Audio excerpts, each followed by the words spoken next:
Me dep on Epstein Island, chilling on a Epstein Island. You email me a brief so silent, but the conversation seem no private. Me dep on Epstein Island, chilling on a Epstein Island. As a young thing give me excitement, hard to keep this secret quiet. The royal boy is here, he be chilling on the pier.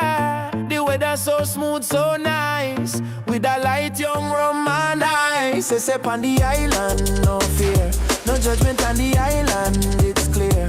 When Maxwell bring a surprise, we receive the package in a small size. Me up on Epstein Island, chilling on a Epstein Island. You email me a brief so silent, but the conversation seem no private. Me up on Epstein Island, chilling on a Epstein Island. Cause a young thing give me excitement, hard to keep this secret quiet. Me see a man in a wheelchair appear, him with a short gal vibing right near. A statesman just come off him flight, with a young thing on him left and right. There's a man a stand up at the gates, him want come in, he can't wait. Him look very smart and wise, foundation boy so nice. Me up on Epstein Island, chilling on a Epstein Island. You email me a brief so silent, but the conversation seem no private. Me up on Epstein Island, chilling on a Epstein Island. Cause a young king give me excitement, hard to keep this secret quiet. Mr. Musa call late at night, him want come over, want an invite. Him have no vibes, we no rate till. And Maxwell tell a idiot say the party's done. We laugh cause smart get one STD. Him living too young, wild and free. From one Russian gal, intercourse. His wife no happy, she want divorce. Next day come around, it's safari time. We a enjoy, we self-relax and wine. Jeffrey a drive we round in a the Jeep. Him a chill guy, can't believe them call him a creep. Look how the monkey them a climb up and jump. Look on them go, them a climb and jump. Epstein Island a the place we be, if you want nature and animosity. Me up on Epstein Island, chilling on a Epstein Island. You email me a brief so silent, but the conversation seem no private. Me up on Epstein Island, chilling on a Epstein Island. Cause a young thing give me excitement, hard to keep the secret quiet. Gucci Marks generated this shit.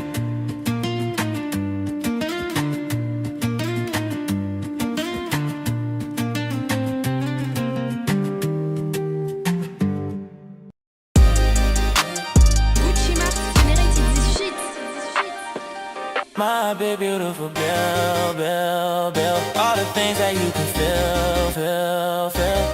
You make me feel so alive, with that incredible size. My big beautiful Belle, Belle, Belle, Belle. Do you still wanna Netflix and chill, chill, chill, chill? We can watch Brokeback Mountain, that movie ended in a big ass fountain. My big beautiful Belle, Belle. Riding up and down that hill, hill, hill.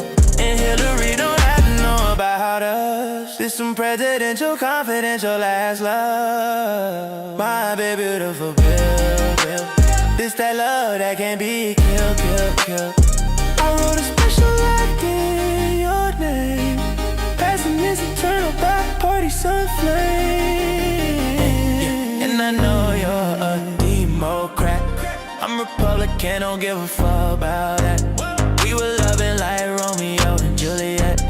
West Side Story, baby, let's fake all that. We're together in these Epstein files. Presidential romance is still alive. Over this party, we were dancing.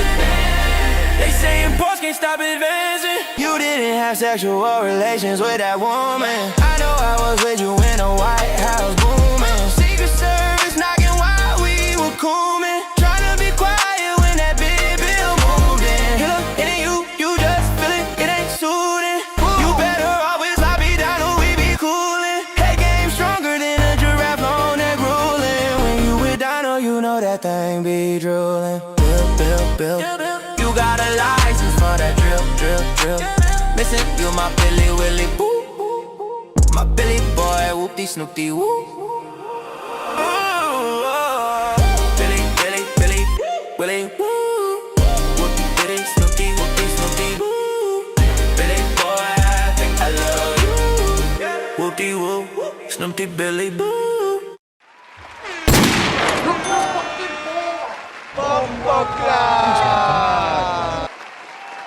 Bombaclat, indeed. Hello, hello, hello, hello, hello. We're back. They'll never stop us. They'll never kill us. The will of the goons is too strong. How are y'all doing? Hope you guys are doing good. Thumbs up the thing. Everybody make sure you like and subscribe. Hit that thumbs up. Make the YouTuber spiel. Sam Land's in the chat. Let's go. Let's go. Let's go. Let's go. Let's go. Let's go. Let's go. Let's go. Sam Lands. Let's start this shit off proper. Let's set it off. Sam Lands. Sam Lands. You just became a mod.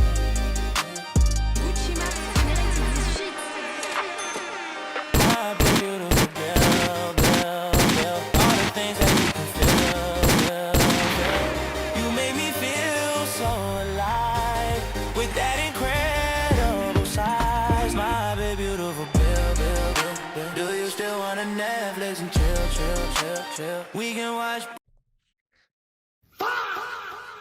We are back. I don't know where his mod wrench went, or his shield. I watched the Avengers Doomsday trailer. Felt absolutely nothing. Felt absolutely nothing. What's up, everybody who's here? All the mods. Benjamin's in here. John DePina, Victor Rem Sahak, FJ F Jolling catching the first stream. Monsoon Lagoon, he pushed it back. He pushed the stream back. If he delays streaming, I'm thinking a couple of three things. Is he going number 1 or number 2? That's number 1. Never go full numbers, guys. So true. I'm late. So true. Tretino, so true.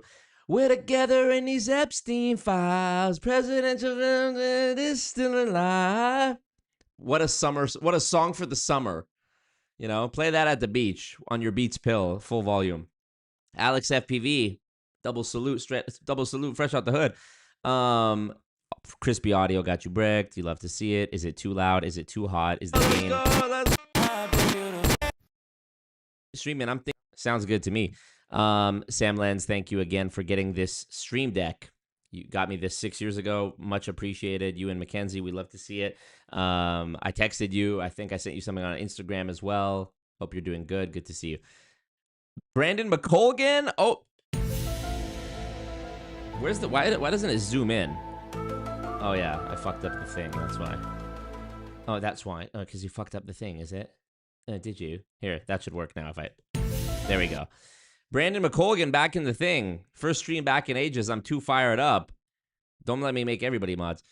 What up, Powwow Films? What up, everybody that's here? Okay, we have much to discuss. Jeff Miller is here. First of all, thumbs up the ting.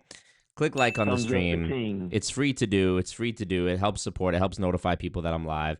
Streamlabs link in the chat if you want to support the lawsuits. That's really the only priority right now. The lawsuits and groceries. That's what we're focused on right now. Heather Stella, what up? Hagen, the way I'm thinking about it is, are we doing this or are we doing that? XY. I know my hair looks crazy. Trust the vision. I went to the barbershop today. I know it's looking like that right now, and it is. But trust the vision. I'm growing it out, and I'm growing the sides out. I know it looks like a mushroom head right now. Normally, I this tight, and I know Hagen's upset about it. Chris just dropped a bag, 28 Canadian dollars and 17 cents. Let's just get it out of the way now. Hey, the YouTube super chat isn't working. Streamlabs do be though. Streamlabs is the way. YouTube super chat be taking 30% of your bread. Don't let them. Please don't let them. Streamlabs link is the way. It's the only way. Thank you, Chris. Hey, Chris. Thank you, Chris. Appreciate you. What a legend. Dono Train, getting the Dono Train going. We love to see it. So we could get $50 billion. Gee, dang it. Grace is back in this tang. Brandon, life with the kids. Always checking in. They go a little viral upon IG, and everybody start coming back for a little wine and dine. Hagen is upset that I don't have a tight fade on the sides, but trust the process. I was thinking about it. So I'm thinking about it. Tretino says ad. What? There was an ad? Are y'all getting ads? What the fuck? YouTube, figure it out. The way I'm thinking about it is, has there ever been a male celebrity or like anything that looked better with short hair when they had long hair? The answer is no. So, you know, trust the vision. I probably got 2 more months of hair growth, and I'm gonna just try it out. I'm gonna just see what it's about. Okay, where are we gonna start? We're gonna start on Instagram, and we're going to go to a page. Let me record this because I know there's gonna be clips. I just know there's gonna be clips. We're going to go to a page. We're going to look at a page called VT Gen Z. And it's exactly what it sounds like. It was started not that long ago, a couple of months ago. If we scroll all the way back to their first post, it won't take us long because they only have 61 posts. The first post was on May 13th. What happened around May 13th, you ask? Well, if we go back to the Google-owned platform YouTube and we search PB... Thank you. Jeff Miller just dropped a bag, 20 Canadian dollars. Got that grocery money for my home. Legend. And we're gonna be legends. Thank you, Jeff Miller. You are the GOAT. If we go back a few months, we will see on April 6th, 2026, this video was released by Patrick Bet-David. It's called... I did a whole video about this video. Luigi Mangione wrote me a letter from prison. Dun dun dun. And in this video, Patrick claims that Luigi Mangione, which Luigi Mangione? The Luigi Mangione? Claims that Luigi Mangione, in his letter to Patrick Bet-David from prison, says that Patrick has a Gen Z problem, especially a Gen Z girl problem, that Gen Z isn't rocking with PBD the way they ought to be. And so, about a month later, VT Gen Z makes its first post. Correlation? Causation? We don't know. So, let's just give you a sample of what some of these videos are like. Morning, Patrick. Morning. So Harvard came out with this study. 58% of young adults in Gen Z find no purpose or meaning in their life. What would you say to that person, how to find their purpose? I'd put some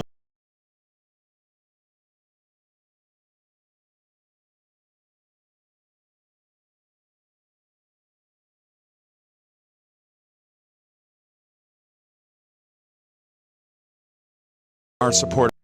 I love everything about this. Hey, thank you, Chimichungus. You're a legend. Thank you. Speaking of you're broke, you're fucking poor, we're going to talk about Andrew Tate and specifically Patrick's reaction to Andrew Tate and Tristan Tate getting arrested. Why aren't they arresting all the Muslims? Anyways, I just love this video. I love Patrick's outfit in this video. Let me skip ahead again a little bit. I love this. I love imagining Patrick getting ready for this. Vinny, chain or no chain? Are we doing the chain or are we not? Do kids like chains still? You know, when I'm growing up and I'm thinking about what is a gold chain I can buy? How much can I buy it for? Is it going to get girls to like me or not? I just love it. He's dressed like a background character in like Goodfellas or something who hangs out in front of a grocery store that's actually a front for the mob, you know? So this kid who is filming these VT Gen Z videos, or I guess he's the host of the page. I found a video on his actual Instagram page as well. Let me see if I can find it. Is this him? Yeah, this is him, Anthony Gross. You know, shout out to Anthony. He seems like a nice kid, but let's just we're going to look at his video where he talks about how like it was his dream to work for Patrick Bet-David, which is, I mean, you know, let's find the video. I mean, he has a bunch of videos here with Patrick. So we're making an omelet, right? You look at an omelet. How many eggs is going inside it? You might put 2, 3, 5, 7, 25. Here's the video, okay? Let's look at it. Here's how I got a job working for Patrick Bet David. Okay, so this is a crazy story, but before we get into it, there's two things you have to understand. Number one, I've been trying to get a job with this guy for years. Like I used to send him letters in college. And then number two, if you're a normal person, there's only one way in the entire world to get in contact with this guy. So with that being said, let's get into the story. This goes all the way back to December 7, 2025. All the way back. He posted this in May 20. He posted this May 25th. Anonymous donated 14 Canadian dollars and 9 cents. Hold on. My dad was interviewed by PBD and got him his only channel strike.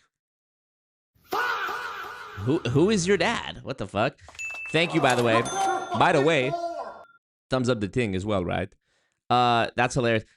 All the way back to December 2025. He posted this May 25th, 2026. So December, January, February, March, April, May. So it's 5 months. At the time, I was working a sales cold calling job, but it made no sense because my heart and passion was in content creation. So as I'm trying to figure out what I'm going to do with my life, I decide that I'm just going to shoot a Hail Mary and pitch the guy that I've always wanted to work for on how I could work for him. Except there's one issue. He has no idea who I am. But as I mentioned earlier, there's one way to get in contact with this guy. It's his app Monect, where essentially you can pay to ask him or other experts or famous people questions. So that's what I did. And then 3 days later on December 10th, he sent me a Monect back saying, record a 2-minute Loom video about what you're proposing, write me a business plan. So Oh my God. Imagine your dream is to work for Patrick Bet David. I said, all right. I sent all that stuff over. He liked the idea, and then he connected me with his executive assistant, who sets up a 30-minute Zoom call with me, PBD, his wife, and the head of content. Part of me was thinking, This is such a fa-fa moment. Galito Vargas just dropped a bag 21 Canadian dollars and 11 cents. Haven't made a live in so long, had to drop a tiny baggy poo. Do you like me? Tiny baggy poo. Do I like you? Where's the button?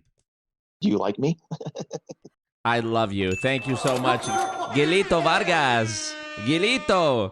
Every time I hear that name, every time I see that bag pop up.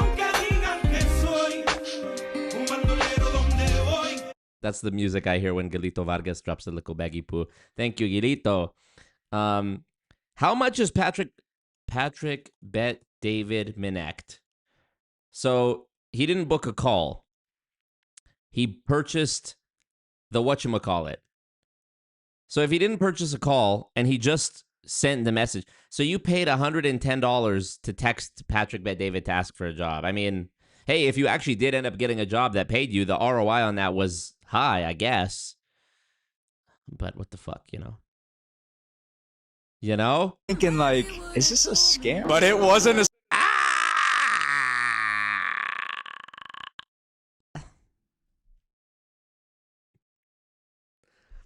We had the call. I came down in shadow for a day. I got connected with RJ, the head of HR, and then boom, the rest is history. So here's the moral of the story. Anything you can imagine, you can achieve. When I quit my job and decided to dedicate my life to content and media, people told me I was crazy. Loved ones.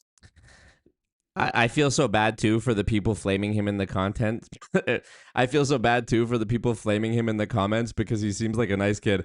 Look at this one. So your dream was to work for a guy who made most of his money through multi-level marketing companies, which are more often known as pyramid schemes. Allegedly, in their opinion. That's not me saying that. You know, hilarious. The TLDR version. You joined his pyramid scheme. Next. Oh, my God. I mean, but let's see what some of the content that they're, let's see some of the content they're generating, though, you know? Ronaldo! What's the update on Rob? He deleted all his socials. Yes. Well, first of all, Rob wants you to know. Rob, pull up the Streamlabs link in the chat. Rob wants you to know to use Streamlabs to donate if you're going to donate because YouTube takes 30%. But thank you. Thank you, Ronaldo. Thank you, thank you, thank you. Yeah, I emailed Rob, and I think I said this on the last stream. He said they weren't shut down. He said he deleted them because he got another opportunity doing something different, and he's pursuing that. Kind of seemed like he didn't want to talk more about it. But if he does, I let him know that the door is open if he ever wants to talk to me, even off the record. So, you know, let's see what happens. I mean, so this page, VT Gen Z, has become has become Start it again. So this page, VT Gen Z, has become a treasure trove of content that people will not stop sending me clips from since its inception. Let's look at a few. Every emotion is given to you by God. So you're questioning God. PBD, do you ever get anxious? Yes.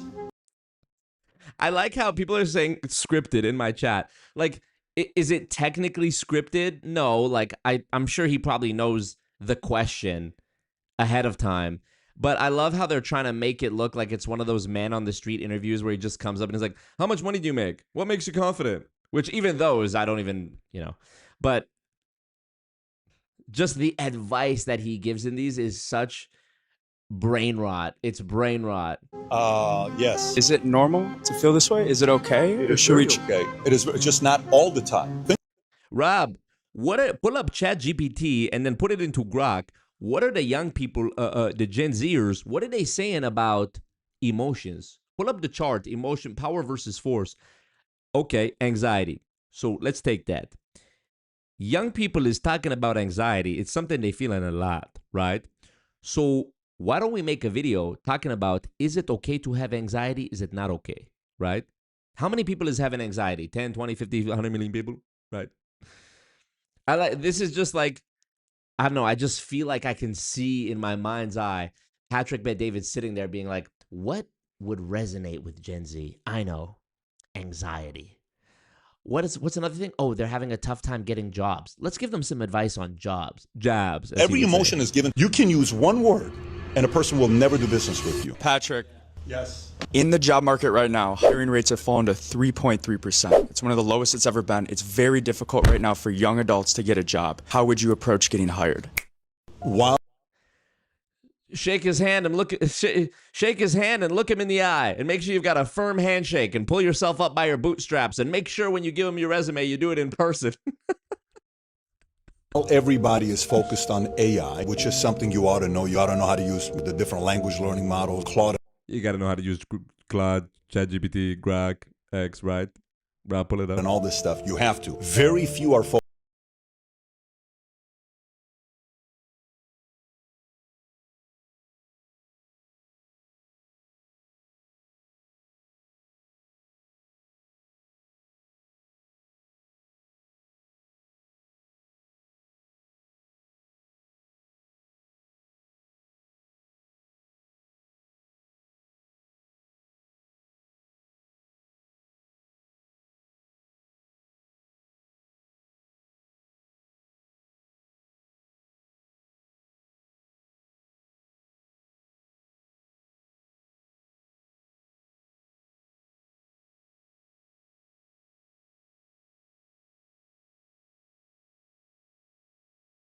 Good. Thank you. You can use one. I actually do agree with that advice right there. I actually do. Yeah, just look at the market. I mean, I actually do agree with that advice. I do hate when people say should. You know what you should do? You know who you should collab with? People will be like, you know who you should collab with? CoffeeZilla. It's like, yeah, I guess. But like when it makes sense to, I'm not just going to be like, collab this weekend. Very deep. Very deep. You need to work on your people skills, networking, right? How you going to network? You're going to join network marketing, PHP, right? Recruit 5 people who's recruiting 5 more people who's recruiting 20 million people below that, right? Multi-level marketing. We love that. Here's one that, oh, did they take the whole page down? Okay, just crashed. Here's one that came out yesterday that I was like, all right, you know what? I finally have to do the video about VT Gen Z because I've known about it since they launched it. People sent it to me like the day after it was made, I'm pretty sure. And I was like, okay, I'll get to it eventually, maybe. And then they posted this clip not even a day ago, 11 hours ago from the time I'm recording this. Is it wrong to date your friend's sister? I mean, it's only been a couple of months that this page has existed, and they're already scraping the bottom of the barrel for questions. What is young people doing? Let me think about when I was young. Maybe I'm trying to chase some girls, right? Which girls am I chasing? Is it a girl I don't know? Is it a girl somebody does know? Or is it my friend's sister, actually? Is it wrong to date your friend's sister? Let's just... Because I knew there was nobody crazy enough to be at work. Is it wrong to date your friend's sister?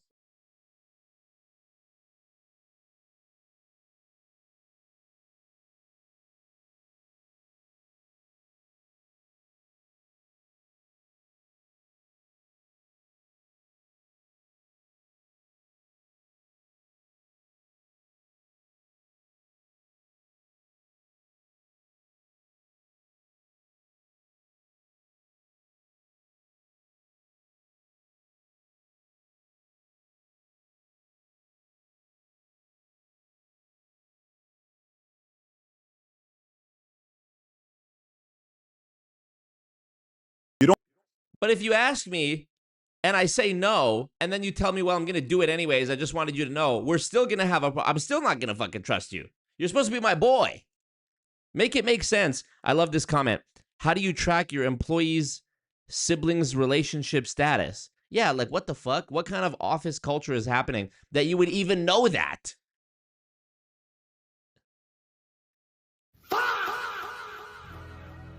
Don't ask me, now I can't trust you. Clear communication is important. Is it Gen Z brain rot. Last week, we looked at Dave Ramsey, boomer brain rot. Now we're looking at Gen Z brain rot.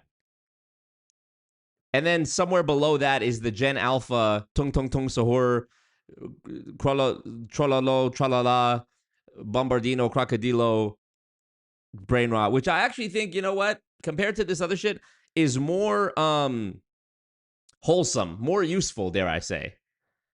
Cappuccino assassino. I get it. I get it. This shit, this is different. Y'all on something else. This is fa. It really makes you, a clip like that really makes you wonder about the work culture around Patrick Bet-David, which is the perfect time for me to show you guys this clip. Oh, just wait, we're going to get to this. People have been sending me this as well. This was posted a few weeks ago from the time I'm recording this. Patrick being asked if you should hire or fire employees. God did.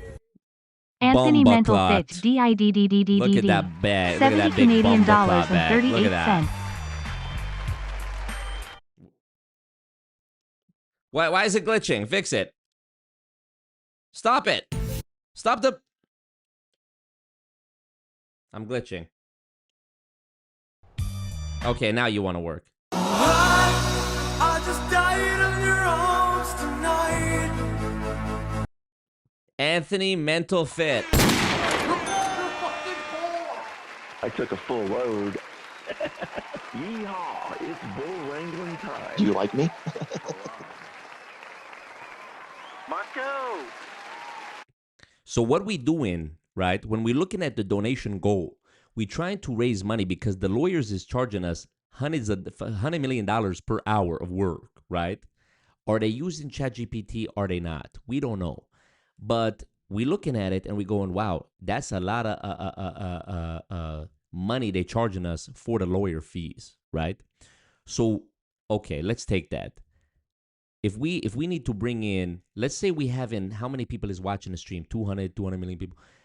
How much money does everybody have to donate on one stream in order for me to pay off the legal fees and not be in perpetual debt for the rest of my life, right? Sonny GL, me blood clot. Thank you. Hi, Marco. You're my fave. Glad I made the live. What's with the lame, slow music on PBD's videos? I swear it pisses me off. You're just not on a high enough frequency, my brother. You're just not on a high enough blood clot frequency. You don't understand the motivation, the vibes, the inspiration. You should be shedding tears listening to all that. Always Marco.VIP, my brand new, still free to join membership site where you're going to get early access, extended content, exclusive content, blah, blah, blah, blah, blah, blah, blah, blah, blah. Hit it up. By the way, very proud. Tyler Oliveira followed me on Instagram yesterday, so very happy about that. I'm collecting, you know, influencers who are influential following me like Infinity Stones this past year. Tommy G, Andrew Schultz, Tyler Oliveira. Who's next? Drake. Anyways. Trey Tino in the chat said, no showering allowed during this live stream. So true. Speaking of the shower thing, bro, people are taking my clips and cutting me out of my own clips. Shout out to Sneeko. I don't know if it was him that did this, like on purpose, like if he himself did it, or if, you know, one of his clippers sent it to him. But shout out to Reborn. Reborn sends me a link, and he's like, I'm pretty sure this is Sneeko reacting to your clip. So Sneeko was on his stream, I think yesterday or 2 days ago, and me blood clot. Brandon McColgan coming back for 32 blood. just dropped a bag 40 Canadian dollars. Hell yeah. Brandon Cold-blooded, am I right? Thank you, Brandon McColgan. You are the GOAT. Big respect. Respect. Oh shit! I just scrolled past it. I found it and then I literally scrolled past it. Okay, this is a clip from Sneako's stream. Fucking a day or two ago. I'm on his Twitter right now and I just scrolled past it like a dickhead. Where is it?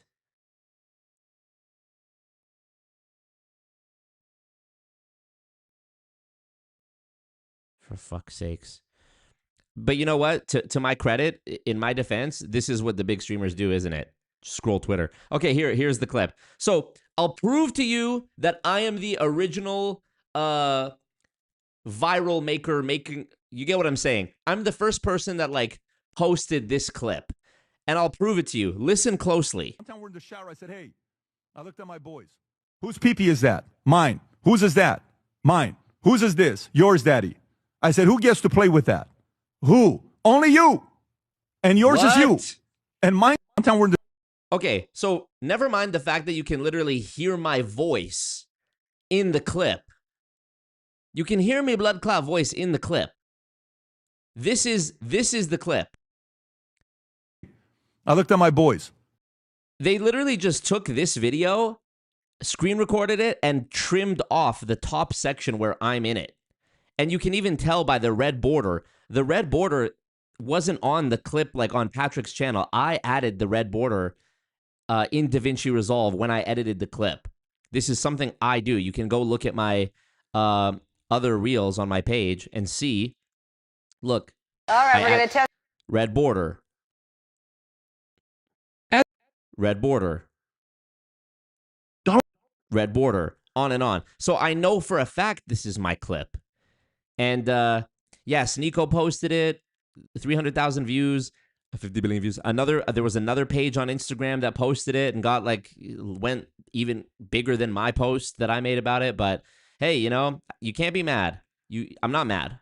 But I do wish motherfuckers would like, I mean, can I even say they should credit me? It's not like I'm, like, it is a clip of Patrick Bet-David, so it's not even really fair for me to say I made the clip. But, you know, I'm the original disseminator of the clip. And, like, clippers are goddamn lazy. The least y'all could do is go and find the original Patrick Bet-David video and clip that section from his stream or from his video yourself instead of clipping my clip.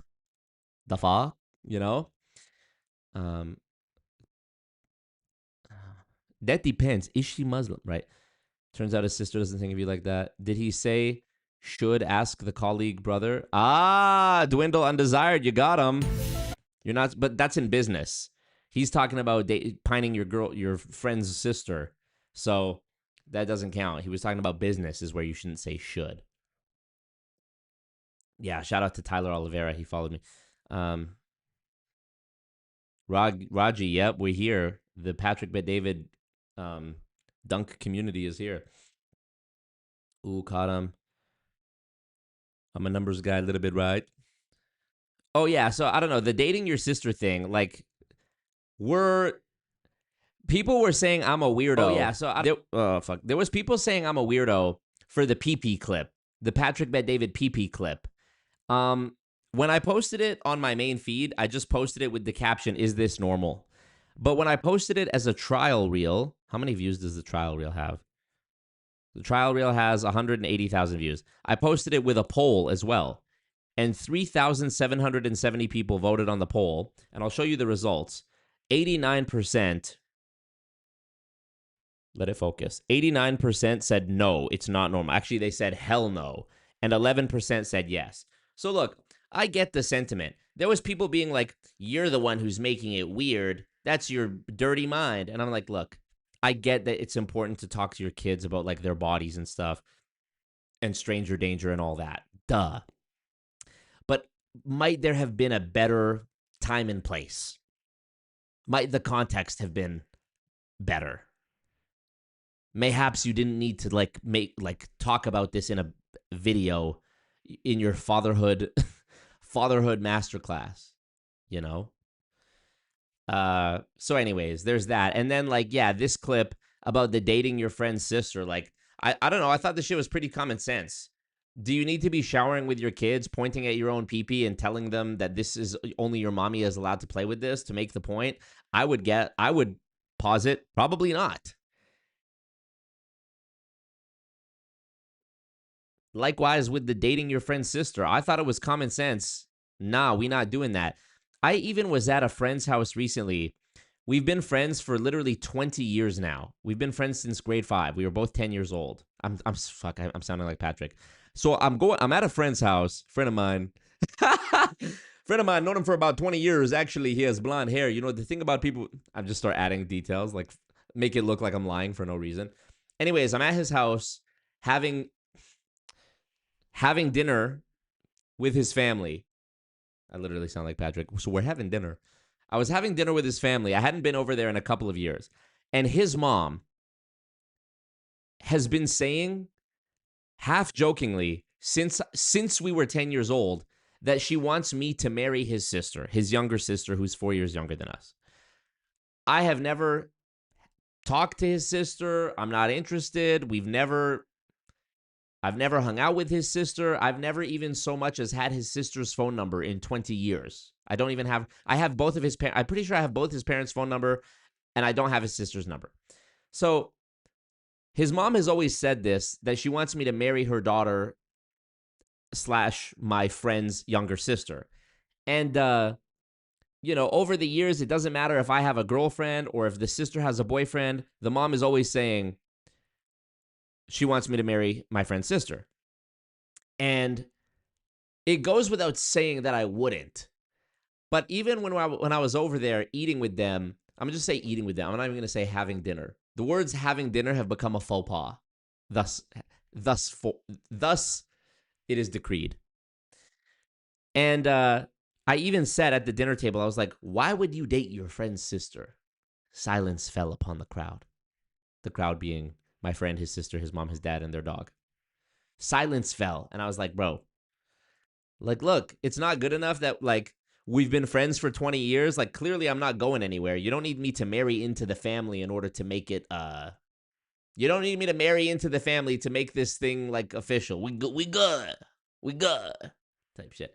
Anyway, so, speaking of, yeah, it really makes you think of the work culture around Patrick Bet-David when he's making videos like that, policing or de facto policing, it would seem to me, in my opinion, the relationships, personal relationships of people at your workplace, which you have no fucking business being involved in my opinion.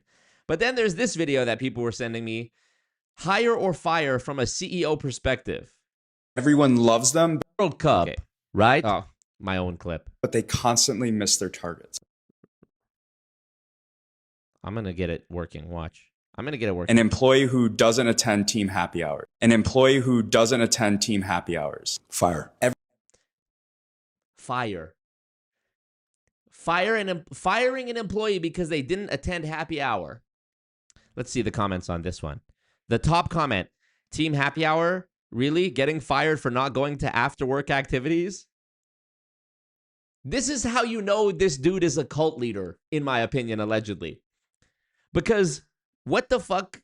What makes you think that you have a say over what people do after hours? And I know that there's going to be the meat riders who are like, well, you need to have the 24/7 hustle mentality. No, you don't, actually. I win. I've just defeated the hustle culture bro nonsense mindset that's been dominant these last 10 years. No, you don't. No, you don't. So you'd fire a top performer if he or she ditch happy hour to be present for their kids or family? Seems unreasonable to me. Sorry. Victor. I gotta... Victor, 1 second. Victor, don't interrupt. Victor, I'm clip farming right now. Do it again from the top. So you'd fire... Rob, make the TTS in the chat $100 and up. So you'd fire a top performer if he or she ditch happy hour to be present for their kids or family? Seems unreasonable to me. Well, what do you expect from a guy who literally made his wealth running a multi-level marketing company where you don't get paid for your hours? You only get paid 2 ways. Commissions for insurance policies that you actually do sell, and bonuses from recruiting people who also pay membership fees to join the company, but you're not getting paid to recruit because that would be a pyramid scheme. And we're not alleging that he ran a pyramid scheme. You know? So basically you want a robot. Let's watch the rest of it and see if he redeems himself here. But first, Rob, I'm literally losing my mind. It's permeating every part of my life. I can't even say having dinner. Do you guys want to go eat? I'm just saying.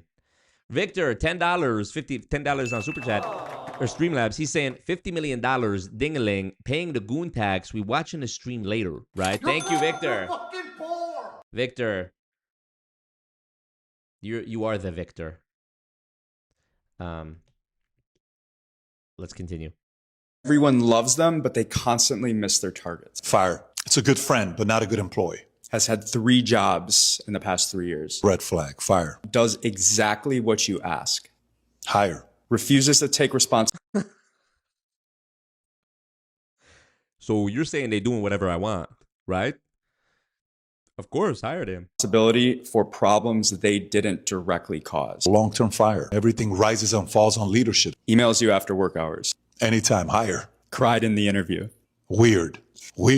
But it's happened before. So hire, fire. That's just weird. Was fired from their last job. That's okay. And that happens. I am less concerned if you're fired from your last job than you had 3 jobs in the last 3 years. Advice for employees out there. Einstein said a long time ago, which was one of the best quotes I've read from Einstein. The difference between genius and everybody else is the genius stays with problems longer, where everybody else quits the moment things get hard. An employee who doesn't.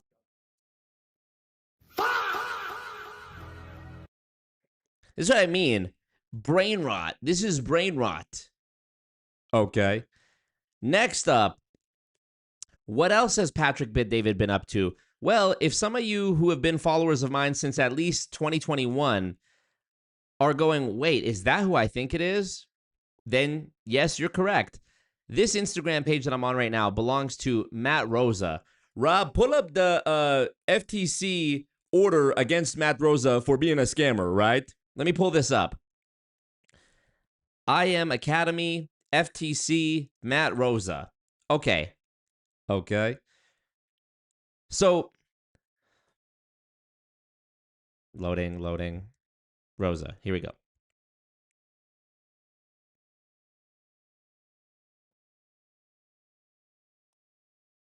One second, Matt Rosa, final FTC settlement.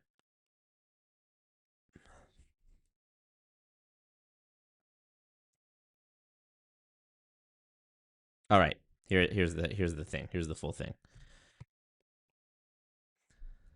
Okay, we'll get to that. So Matt Rosa was one of the main prominent promoters of the multi-level marketing scheme called I Am Academy, also known as iMarkets Live, also known as I Am Mastery Academy, also known as Iovia before they were shut down. And this guy was featured prominently in my video exposing the cult I Am Academy from 2021. He was also featured in many an Instagram story of mine back when I was running my public awareness campaign about that company. Matt Rosa, of course, blocked me all the way back in 2021. But one thing I notice about these career MLM scammers is that they never stop. Before I Am Academy, Matt Rosa was in the MLM Vima. He quite literally, for his entire adult life, has been an MLM scammer, okay? This picture was posted 9 hours ago from the time I'm recording this. Do these people not have access to Google? Do these people not have the ability or the people around them to say, hey, you know what? When you Google this person's name, it actually comes up with this track record about them. And less than a year ago, this guy was paying money to the FTC to settle charges of him being a scammer and deceiving people. And it goes both ways. Doesn't Matt Rosa have the propensity to go and look up a CoffeeZilla video if he didn't already see it organically because it got millions of views, talking about how Patrick Bet-David received $1 million at the last Vault conference to promote what has now been revealed to be a Ponzi scheme, Goliath Ventures? But no, these birds of a feather that are part of the MLM apparatus, they continue to overlap and cross over and collaborate. And, you know, they have a big smile on their face because, I mean, wouldn't you have a big smile on your face if you just kept getting away with it again and again and again and again and never saw the inside of a jail cell? Of course you would. So scroll 2 slides, and who is this here? Coach Stormy. Oh, I did a video about Stormy Wellington a couple of months ago because she too was charged by the FTC for making deceptive claims. And here she is in this same collage. Also, this guy, I think his Instagram is I Love Nino, something like that. Yeah, long live Nino. He was also in I Am Academy with Rat Rosa.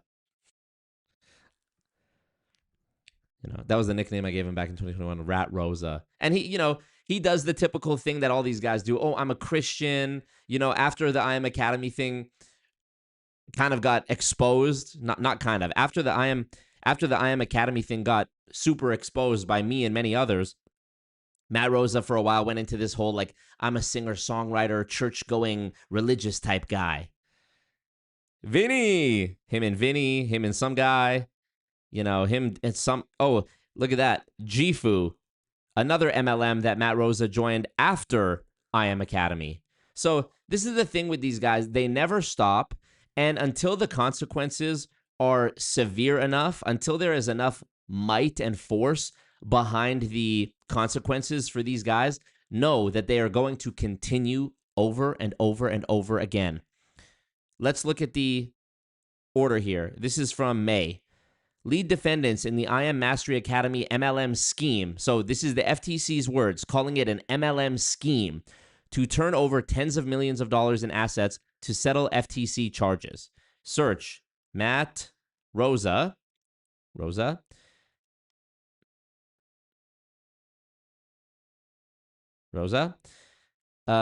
FTC and Nevada obtained judgments against other defendants involved in the scheme as executives and high-level salespeople, very high-level guys. These include orders against Global Dynasty Network LLC, Jason Brown and Matthew Rosa, as well as Alex Morton, blah, blah, blah, blah, blah. And if you go here, Rosa, we'll find 17 mentions of the last name Rosa, and we can see what the monetary judgment is for him. It is ordered. Let me find it.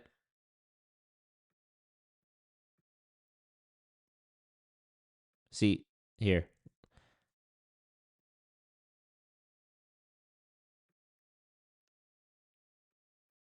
Hold on. Okay, so this is like a bunch of orders that they have to comply with. Record keeping, blah, blah, blah. Matt Rosa's signature. Let me find the actual amount that Rat Rosa had to pay. Matt Rosa. It was millions of dollars. FTC settlement, I Am Academy. I mean, you get the point.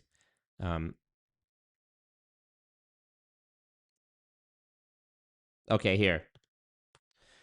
The proposed order with Global Dynasty Network, Brown, and Rosa imposes a $36 million judgment, which will be suspended after they pay $2.5 million. The total amount will be due if they are found to have lied about their finances. So this is a guy who was accused by the Federal Trade Commission, the authority in all the land, of making deceptive claims in order to promote what they describe as a scam and MLM scheme. He was ordered to pay $2.5 million in order to suspend a greater $36 million judgment. And this was only in August of 2025. The final settlement, I understand, happened in May of 2026. And here we are now in July of 2026, and he's hosed up with Patrick Bet-David. You can't make this shit up. Here's a video from Rat Rosa. Damn, I got the baddest bitch in the building. Period. PBD invited us to the Hamptons for the first time, and this is how it went. As soon as we landed, we had to grab bodega sandwiches because Shorty goes crazy for them. Then we checked into the hotel, and this place was tight. It was definitely setting the vibe for a parents' night out. So you know your boy had to pregame. Oh my god, douchebag Olympics going on here. And goddamn, Shorty looks good. Woo! And now it's time for this mixer, and we're pretty excited because we're just two kids from Miami in the Hamptons for the first time. We were in the Hamptons. We got a call from some major money guys asking me, do I want to be the new Shah of Iran? Just wizards of bullshit, layering bullshit on top of bullshit. And yeah, to be PBD invited us. It's like, man. Place is insane, exactly how I thought a Hamptons party would be like. The house is owned by the owners of the Nets, and Pat did not cut corners when it came to this party. There was actually a fire going on in Canada, which is pretty sad, but it did make for some epic filters. This is Pat doing what Pat does best. This is me and Pat doing what it is that we do best. Damn, I got the baddest bitch in the fucking building. Let's go. Period. You heard her. All in all, this was such an amazing experience, stretched my mind, and I can't wait for next year's. It stretched my mind right after Pat stretched me out in the bathroom, and it was so amazing, and I loved it, and so fucking faking gay. Faking gay is the only thing I can say. Oh, here we get June 20th, posing with two of the biggest shithead grifters, allegedly, in my opinion, of all time. Him with Patrick Bet-David. Look how short he is. Him with Patrick Bet-David. Him with Bob Proctor. You know? If you don't know Bob Proctor, he's dead now, finally. He lived way too fucking long, in my opinion. He was like, you know, The Secret, The Law of Attraction. Nonsense. Vibrations, frequencies, nonsense. All these guys in I Am Academy looked up to him. Vima as well. Bob Proctor promoted Vima. He promoted I Am Academy. He was willing to sell his name and his, I guess, reputation as like some manifestation guru, guide, whatever, to whoever would pay, it would seem, allegedly, in my opinion. You know, this guy loves Patrick Bet-David. It's like Matt Rosa is begging for me to talk about him in videos again by aligning himself with Patrick Bet-David. Let's talk about manipulation, because a lot of people... Yeah, let's talk about manipulation from a multi-level marketing scammer who less than a year ago had to pay millions of dollars to the Federal Trade Commission so that they wouldn't ding him for $36 million. like to think that sales is associated with manipulation. Manipulation is using someone for your benefit without respecting what is going to be good for them in the long run. Sales is actually the opposite of that. Now, of course, there's going to be shitty salesmen. And there's going to be people that do things for their own benefit. And that's in any industry that you're in. What sets the difference is intention, honesty, and alignment. Understand that you don't need everyone to buy your product, everyone to buy your service, or buy into your vision. And I'm going to be honest, you shouldn't want... Just yapping. Bro was not even on a Zoom call while that was happening. He just set up his camera over here and then filmed himself. He set his camera up here and then filmed himself yelling in that direction. Clown world. It's literally clown world everywhere you turn. Him, and then, oh yeah, doing a podcast with Stormy Wellington. It's like a collection of Patrick look, just in this small segment of posts, this span of 12 posts on his page. Him with Stormy Wellington. I used to be a stripper. I was a stripper at 13. You could either ridicule me because I used to be a stripper or celebrate me that I took myself out the strip club. I'm not no rich housewife of Atlanta. I didn't have a... Doing a podcast with Stormy Wellington, who claims to have been a stripper at 13 and was recently in trouble with the FTC for claims she made about the MLM she was pushing called TLC, Total Life Changes, if I recall correctly. Then here he is. Well, then there's him himself, who less than a year ago was paying millions of dollars to the FTC for deceptive claims he made about I Am Academy. And now here he is, posed up with Patrick Bet-David, who just a couple of months ago was getting called out by CoffeeZilla for receiving $1 million in sponsorship money to promote Goliath Ventures, a crypto Ponzi scheme that was the title sponsor of the 2025 Vault Conference. It is the Avengers. Y'all saw the Avengers Doomsday trailer? This is the real Avengers Doomsday, because we eke closer and closer to Doomsday every time these people get away with a slap on the wrist. And that's what it is. The FTC has no teeth. And I don't mean that as a judgment about the people at the FTC. I mean literally as a matter of legality, the FTC can only bring a civil case. They can't even bring criminal charges, which is why I think I am lobbying for, or rather advocating for, because I'm not a lobbyist and I don't have the money to lobby. Streamlabs link in the chat. I'm advocating for the FTC to actually not be the governing body of multi-level marketing companies. I think the Department of Justice should be the one who decides what happens to people who make deceptive claims in order to promote a multi-level marketing scheme, because let's just Google what the definition of fraud is. Fraud definition. The definition of fraud is any intentional act of deception or purposeful concealment of material facts designed to secure an unfair advantage or unlawful gain, resulting in injury or financial loss to another person, organization, or government agency. So, if it is determined that multi-level marketing promoters are making what they call deceptive earnings claims or deceptive lifestyle claims, how is that not then just fraud? And if it is fraud, how is that then not a criminal act? It says here, it is a broad term that covers both civil wrongs and criminal acts and can be categorized into several primary types. If you lie about the potential money you could earn in a Ponzi scheme that you're running in order to convince people to invest money with you, but it's really just a Ponzi scheme, you'll go to jail for that. But as far as I've seen, if you do even more egregious things when it comes to the claims that you make about your MLM opportunity, we got a $36 million judgment, pay us 2.5 and we'll suspend the rest and you can be free and move on to the next one and go post pictures with Patrick Bet-David and...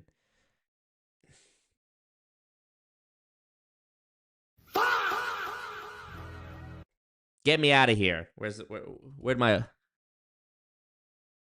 Am I still... Yeah, I'm still here. Get me out of here. For some reason, the feedback in my headphones... There we go. The feedback in my headphones disappeared. Anthony in the chat says, Vima, good old Verve energy drink. Yep. Faith Steele says, I hate Stormy. She's such a bad representation of black women. Yeah, I think she sucks. I think she's a bad representation of a human being.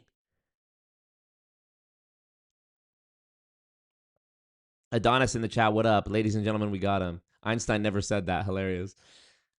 Jeff says, I just want to go home to my wife and kids. Why am I getting fired for not drinking with my coworkers? Exactly. Bombaclad, official. What's the beef with Mr. Proctor? Nothing useful? Well, thank you for the donation there. And yeah, Bob Proctor, he was a charlatan in my opinion. He was talking about nothing.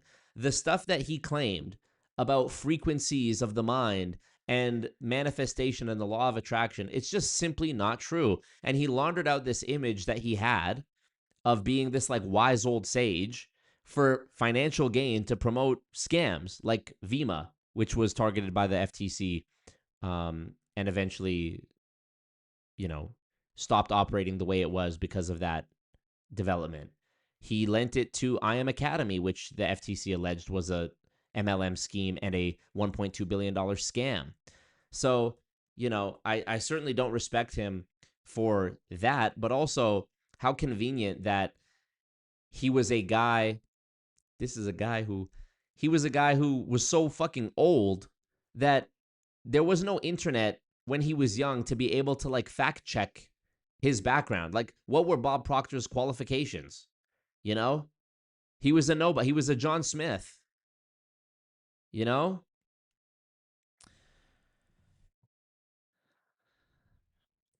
So, yeah, a lot of developments happening here. Let me look at my notes here. Okay, VT Gen Z, we got that. Happy Hour, we got that. Date Your Friend's Sister, we got that. Matt Rosa, we got that. Andrew and Tristan Bumbaclad Tate.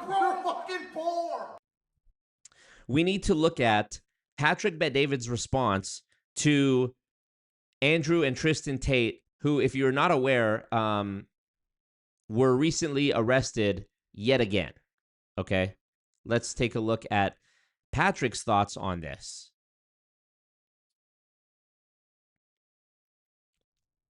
Here we go. This is from PBD Podcast. Let's see what they have to say. I might actually go to the full episode to here. I don't even need the full episode. Here's they clipped it for me. The clip of him and Vinny. Unk's got the glasses on. Let's go. Him and Vinny talking about it, and Adam as well, virtually. So let's see what I mean, bro. This is what I mean. I have other videos and other topics I want to make, and then people send me like all this stuff about Patrick Bet-David. The Matt Rosa thing was posted 9 hours ago. The Is It Okay ago. This video was posted 2 days ago. What else did I talk about? It's like he'll never let me. Just when I think I'm out, they pull me back in. You know, it's like he just keeps saying ridiculous shit or doing ridiculous shit over and over and over again that it's like I can't even. I mean, I guess it's good, you know, people like watching it, and I'm, you know, it is what it is. But yeah, I'm not beating this guy just makes videos about Patrick Bet-David allegations. I love that too. People are like, this guy's whole page is built on Patrick Bet-David content. Brother, I've been a full-time content creator since 2019. The first time I ever talked about Patrick was 2024. And then I didn't talk about him again for like a while. And then after I did the impression, people just wouldn't let me. They wouldn't let me go. They wouldn't let me out.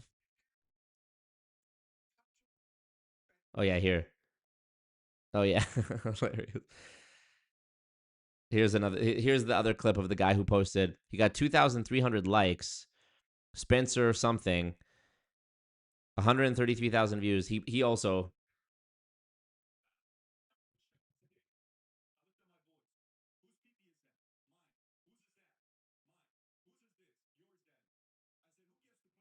So yeah, they it's the same thing. You can see the red border on the pic or on the clip. Anyways, forget about it.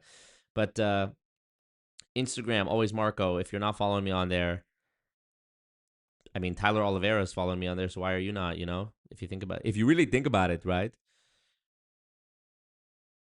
All right, let's watch this clip here. Poking the bear. Tate brothers arrested in Miami. Let's see what Pat and the gang have to say about this. Tate brothers are back at it again. They're in Miami promoting a fight. And suddenly, while they're in Miami promoting a fight, what page is this on, by the way? While they're in Miami promoting a fight, it's a bare you get the story. Fight, yeah. Social media influencers, Andrew and Tristan Tate, are arrested in Miami. And you see the video. I don't know if you have the video when they're going out there and arresting them. If you want to pull up the video of Tate's, if you just type it on X, go on X. I like how he's not addressing the mysterious producer behind the scenes anymore. He used to say, Rob, pull up. He used to address Rob by his name. Now he's just saying to whatever mysterious phantom producer is back there, because I'm guessing there's a high turnover rate, or he's testing out multiple different people. He's saying, just pull up. Can you pull up? Or he's saying, guys. I think that's funny. Type in Tate arrest. You'll see the video while they pull up to him. And so Andrew and Tristan Tate were arrested Saturday in Miami after the UK sought their extradition on dozens of charges, including rape and sex trafficking. The Tates, who are brothers, millions of followers, you know, they're kind of promoting them on who they are and what they were. The U.S. Marshal Service, this is it. Play the clip.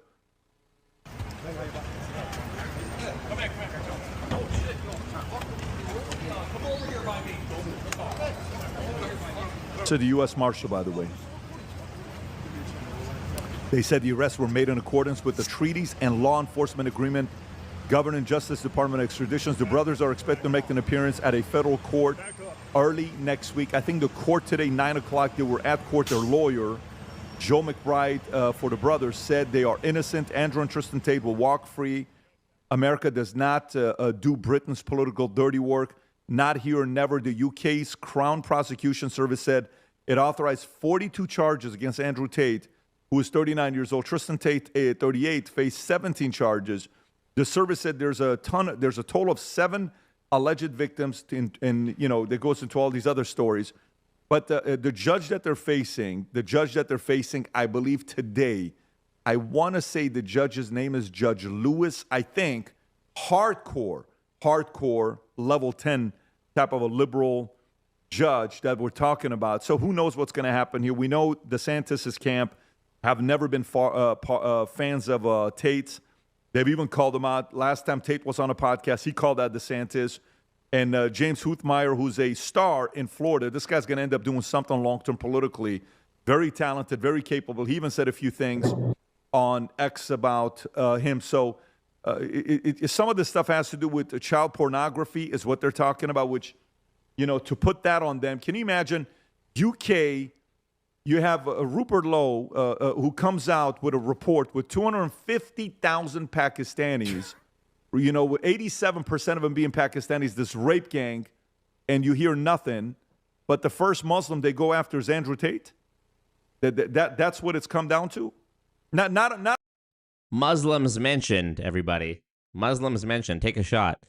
I like how that's the angle he takes right away.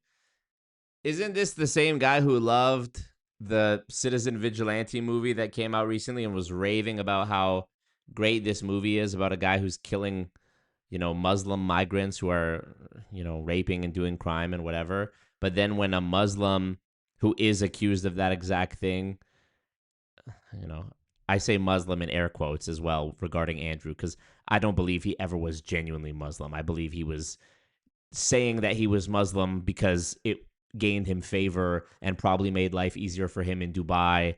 And, you know, this is what all these people do, these grifter types, when they get their public image is sullied or there's backlash. They turn to God. They become religious, you know. Why is it that they become religious, you know? Why is it that Andrew Tate, all of a sudden, after he was canceled off everything, now he's a Muslim? Conor McGregor, after he was, you know, taken to court over, I think it was rape charges, if I'm not mistaken, or assault charges. I don't remember the exact verbiage they used in the court against that one girl. Now he's like a staunch Christian, you know. Yeah, Russell Brand too. I mean, look, there's a saying about this. You don't need a religion to have a sense of morality, but you do need to have one to cover up not having one, something like that. I'm butchering it, but yeah. Not all the other rape cases you have in your state that you release people. Not all the other stuff that goes on where judges comes out and says, no. This is their way of living. Leave them. Not that. Don't look at that. No, not at all. UK is a safe place. He's got an H-1B producer now. That's hilarious. No Wife, Happy Life, so true, says the UK grape expose over 250 cases, hundreds of gang members, but yeah, they still going after toxic masculinity. I mean, yeah, does the UK have better things to be doing than going after Andrew Tate and Tristan Tate? Probably, for sure. Probably the UK does have better things to be doing and better people to go after than Andrew and Tristan Tate. My understanding is that they're going after them for charges that are alleged to have taken place between 2010 and 2017, something like that. It's 2026 now. As far as I'm aware, they're not actually, you know, involved in whatever types of behavior the claims are alleging existed in the past now. But you know what is happening now? A lot of problems in the UK, right? So, but then again, that doesn't mean it's not. That doesn't mean it's not valid. That doesn't mean it's, you know, one does not preclude the other. This rape stuff is not happening. It's just a propaganda. But let's go get this guy, Andrew and Tristan Tate. It becomes a little bit weird. Yeah, right there. Hootmar, can you go to that tweet? How the turntables breaking Andrew and Tristan Tate have been arrested in Miami. Obviously, they can't stand those guys on what they're doing. So, you know, you have a thing going there. I'll pause right here. Vinny, your thoughts on this case here? Well, first, Pat, and again, people out there, they're these guys with the women. Listen, put all that aside. If you can't tell that this is all politically driven and motivated, like, you're being delusional, okay? I know Andrew. I know his brother. I can't speak for every single thing, every little minuscule thing, but you know what? When you talk, and I'm not blaming them, Pat, but when you talk about the system, when you constantly are talking about the powers that be and the matrix, it's not surprising that they're always going to come after you and they're never going to stop. I remember when Andrew, he was speaking to somebody and he said, The way that they work is first they take your money, then they try to destroy your reputation through the media, and then they try to kill you, okay? And as it seems, they're still working on the second one because this is going to be nonstop. This will never, ever, ever stop, Pat. And when it comes to this world of women and whatever, as we've learned through all the stuff that America's gone through with all these false allegations with people just coming forward, all you need is an allegation. That is it. And if there's somebody in the system that hates you, they even look for these type of females. They look for these type of girls that say, oh, were you with him during this time and this time? Okay, just say this, we'll give you some money. That's how it's working. That's how it is. I like how Vinny is so passionate about this, as though he himself would ever be famous or influential enough, or like as though there would ever be enough people who give a shit about what he has to say that he would ever be falsely accused. That's gotta sting, to be so irrelevant that you won't even be falsely accused, you know? Mad ting. And you know what? I'm sorry, Pat. If you're living a life, and we had this conversation with who in the car the other day? With the kids. Vinny's the type to be like, I'm sorry, Pat, I'm gonna say it. And then it's the most like non-controversial opinion ever. I'm sorry, Pat, I'm gonna say it. I like ketchup on my hot dogs. And I was telling them, guys, they're like, well, what happened, Uncle Vinny? Did he do? I go, listen, just know this. This will never happen to you if you treat women with respect and dignity. You find the girl that you love, you get married, blah, blah, blah. When you have a pool of 1,000 women, guys, the odds of some of them coming forward, even if it's a lie, are very, very high, especially when there's money involved and especially when there's people of high power that want to destroy you, and you're seeing it in real time. Yeah. Adam, let's try you one more time. PBD, you got me now, sir? Take a breath for this. Adam's, everyone, adjust where you're sitting on the couch, take a sip of water, unclench your jaw, drop your shoulders, unfurrow your eyebrow, remove the tongue from the roof of your mouth, and take a deep breath. Adam Sosnick is about to speak words. Let's all brace for impact. Yeah. Adam, let's try you one more time. PBD, you got me now, sir? Go for it. Let's test it out. Great. Well, listen, I'll tell you, much like the 50 Cent album, Iran didn't want this podcast to come out. They must have done some internet blackout. But I'm here in a bunker ready to give you some answers. So we're talking about Andrew Tate. Is that right? Yes. So let me just lay it on you with the Tates. I like the Tates. We know. I'm rooting for the Tates. I think the Tates are the definition of poking the bear too hard, and now they're getting done dirty. And people don't want to hear what they have to say. What is the new poking the bear allegation? Andrew Tate is not nearly as like viral a sensation as he was a few years ago. It's not 2022 anymore. The manosphere has dissipated. Nobody cares. What's the new controversy that that the Matrix is trying to shut him up about? You know? Explain. Yes, Oscar Gardner, the Streamlabs donation does show up on the screen. Question for you guys. What were they charged with and convicted of all the things in Romania? I don't think I'll give you the quick answer. It was nothing. Zero. They were convicted of nothing. So now the UK is going back in time like they're Michael J. Fox to try to find something and pin it on Tates. They continue to win. You might not like them, and it's totally okay to disagree with them. What you should be appalled by is the justice system in the UK. At this point, their credibility is at an all-time low. So I'm rooting for the Tates. I don't know what the latest... Yeah, where is Adam? Exiled to the storage closet at PBD HQ. Hilarious. They're in the Hamptons. He's stuck in PBD jail. You know, it's like in Scientology how they have the hole and they like bring people out to speak. Adam's in the hole at the Valuetainment compound. He's on timeout, but they let him call in remotely. He's not wearing pants. They didn't give him pants. They're like, put your fucking blue jacket on.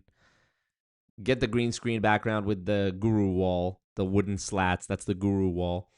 And come talk about how much we love the Tates. iteration of their situation is. But you know how they say some people are built for this? Andrew Tate and Tristan Tate are built for this, and I hope they get out. Adam, much better audio. Tom, go for it. So obviously this is Crown Prosecution Service, CPS, which is sort of FBI of the UK, and you saw the U.S. Marshal. Tom, never give up. I still got hope. I still got faith and hope in you, Tom. We are going to figure out what to do with that hair one of these days. Did the U.S. Marshals come in there with dogs, some 10 guys? No. They walked up to him. They said, hey, we have a warrant here. You got to come with us. It was calm. There was no drama. Their security guy, the guy with the beard, was just kind of standing there. It was orderly. His associate was allowed to come up and talk to him. So the U.S. is just sitting there saying, well, we have a treaty with the UK, and this is an extradition request, guys, so you got to come with us. You may not like it. I don't know what it's about, but we, you know, what I'm glad is we didn't throw him on the ground and do all the things you could do, but we simply kind of executed on it. However, that's the part that people need to understand. This was us obeying a treaty with the UK, and it's the UK diving into this, and it just goes to show you, if the FBI or the CPS or MI6, if somebody wants your hide, they are going to move heaven and earth to get it. Yeah, they will. But by the way, if you're part of a rape gang in UK, You're good. 250,000 and 87% being Pakistanis, And they don't want your hide. But no, don't touch those guys. No, not them. Classic whataboutism that is a staple for multi-level marketing scammers, in my opinion, in my experience, allegedly, in my opinion. They will get criticized or called out for doing something, or they will see one of their contemporaries called out or criticized or arrested or sued for what they are doing. And instead of addressing it, they'll say, yeah, well, what about this thing? Or you can even scale it back to something not as grandiose. Look at any of the debates I do with these MLM brainwashed zombies. I'll say to them, what you're doing is wrong for this reason, and this reason. And they'll say, oh, okay, well, you say it's a scam. Well, isn't college a scam? So many people spend a bunch of money to get a college degree and they don't end up getting a job, and now they have student debt and blah, blah, blah. As though one thing being a scam makes another thing not a scam, or makes another scam okay by comparison. It's like, yeah, you know what? You do raise some valid points about the education system and how student loans are shitty, and there's some valid criticisms, and probably the system does need tweaking to a degree. I would agree with that. But we're not talking about that. We're talking about this. And you can see how nonsensical this line of thinking or line of rebuttal is when you try to apply it to another situation where it really shows how silly it is and how it's not analogous at all. Imagine you confronted a girl about cheating. You caught her cheating. And she's like, yeah, well, my friend cheated with 3 guys. I only cheated with 1. Is that supposed to make me feel better? You know what I mean? Oh, well, but just because there's migrant gangs that are doing this, they don't want to do anything about that. It's like, you know what? You might have a point. Maybe the UK government is less concerned about the destruction that's happening on their own front door and in their own communities, and they're worried more about, you know, knocking down Andrew Tate because they have some disdain for a guy that they perceive to be like this alpha male, you know, influence on young men. Maybe. But also, at the same time, that doesn't, you know, one does not preclude the other. So this is all just a diversion, deflection attempt, in my opinion. It's just smoke and mirrors to try to distract you. Not them. Let's go to a different place. So here's kind of where I'm at with this. Look, I always said the following. If they find something and you did it, it is what it is. I mean, it's that's the court's job. Go find it. The lawyers got to do their part. Prosecutors, everybody's got to do their fight. And then we find that, and the world says, okay, they did or they didn't. But that's on you to pull off. Nothing so far you've been able to pull off. Everything is allegation, allegation, allegation. Another 4 girls came. Another 3 girls came. Another 2 girls came. And is that a byproduct of the life they lived? Yes. Is that a byproduct of how crazy stuff they said? Yes. Does that piss off a place like UK? Sure. But UK loses credibility in this place where they don't do their part to protect the British people, the nationalists, the people that actually love their own country. Britain's losing credibility for having 7 prime ministers in 10 years. And I think they just announced a recent one. If they haven't, they're about to. I think the guy's name is Andy Dunham. He's another leftist. No, he's in just now. Oh, he's in. Okay, he's You're right, officially just in. now. I mean, let me get off this frame of Tom. 7 prime ministers in 10 years. You think you have any credibility? look, points are made. Points are being made. I do think it's weird. Me personally, I do think it is weird how Andrew and Tristan Tate were held for so long in Romanian jail. And then as time dragged on, it seemed like their travel restrictions were becoming less and less and less. I remember, if I remember correctly, they were in the Romanian jail on like preventative detention, where I guess they can hold you because they're worried that you're going to do some sort of crime. And then they were allowed to go into like house arrest, for lack of a better description, where they were just in their home. And then they were allowed to travel, but only within the city of Bucharest. And then they were allowed to travel, but only within Romania. And then they were allowed to travel overseas and on and on and on.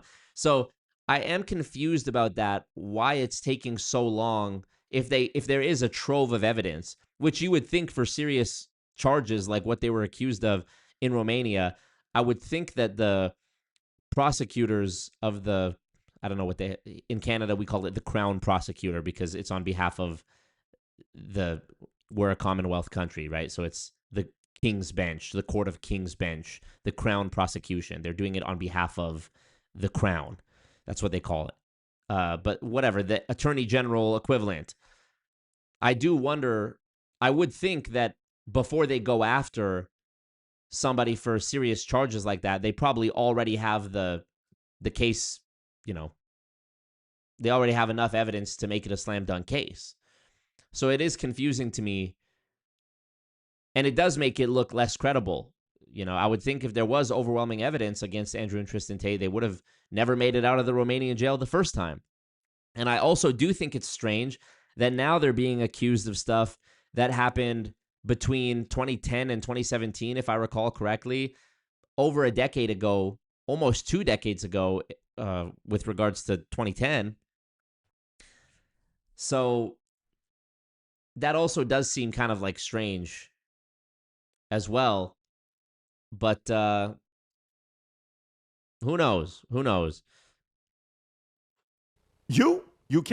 I don't think so. 7 prime ministers in 10 years. They have lost so much credibility for them to come out and then you want to do something like this. But my speculation is that Florida was involved in this. My speculation is that Florida decided to participate and work with them, and maybe even the DOJ indirectly because it's coming from the top.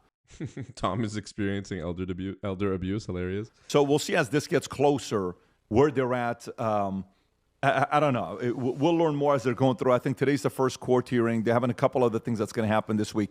We may even have his lawyer on the podcast on Thursday to give us some thoughts on what's going on. Vinny, well, just really fast, because I know a lot of people were pissed off because they're American citizens, and like who the hell is the UK? But they have dual citizenship. They have dual citizenship. That's the problem. So that's the problem, guys. Now I don't know if they're going to give it up or not. I mean, their father, their family, their life, a lot of it is also part there. People ask us and say, "Hey, we'd love to come to the campus, get a tour, an entire new headquarters." Oh my God! Happened since the Vault. Here we go. Of course, you got to get the ad for Vault Conference in there.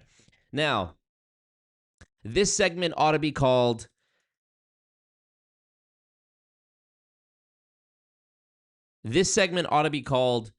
Confessions of a Former Andrew Tate Fan. Because let's see when exactly this came out, and I'll tell you exactly how long ago this was. First of all, I've started December 2021.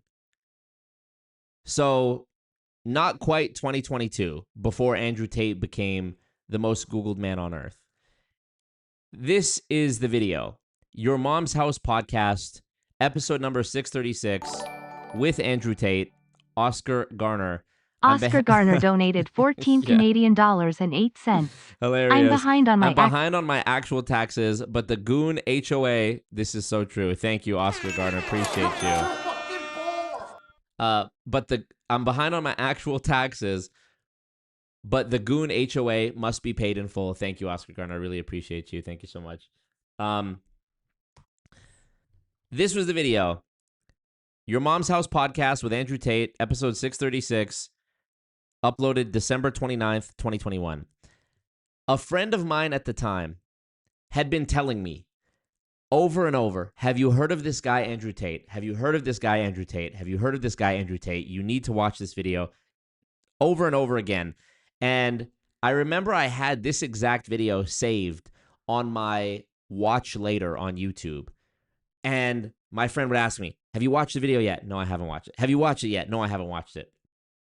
And when I finally watched this, it was my first exposure to Andrew Tate. Mind you, big red disclaimer. It's before the charges. It's before the allegations. It's before the pretending to be Muslim, on and on. I watched this video and let's see, how old was I at the time? December 2021. I'm 30 now in 2026. I was 25, maybe 24. And I, like many other young men in that age group, was enthralled. I thought Andrew Tate was hilarious. And I watched this video in full, and what I perceived at the time was that this was a character he was doing. He was doing this character of Cobra Tate, who was this over-the-top, unabashed, brash, foul-mouthed, hustler character that he was doing. I looked at it as like, clearly this is performance art. There's probably a real guy, and then there's this character. And probably he does believe the underlying statement of what he's saying, but he's saying it in the most like brash and ungentlemanly way as possible in order to like generate clicks. But I liked Andrew Tate. I liked the motivational stuff. I liked the bits. I thought it was funny. If anything, they were good clips to see him go on videos and debate. And there was also the video he did with this girl, I forget her name, grilling. Yeah, Andrew Tate and Cheyenne do not get along. Where like, yeah, he's doing this character. And so, like many people probably, I watched probably every interview for a while that had come out until it got to the point where it's like, okay, you realize, all right, he's going to be saying the same thing again. The Matrix this, women pilots that, on and on and on. But before the allegations, again, before the charges, before the arrest, before the allegations, it was COVID as well. I liked the motivational stuff. I liked the brash ridiculousness of all of it. This is the one where they talk about Kevin Samuels. Yeah, R.I.P. Kevin Samuels as well. So please take that with a grain of salt. Please consider that it's before, you don't know what you don't know.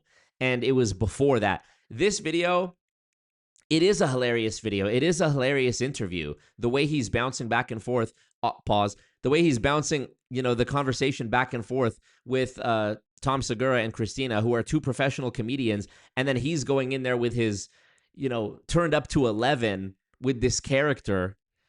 I thought it was hilarious. I've watched this podcast multiple times. I probably watched it once a year since it came out, so I've probably seen this full podcast 5 times because it was hilarious.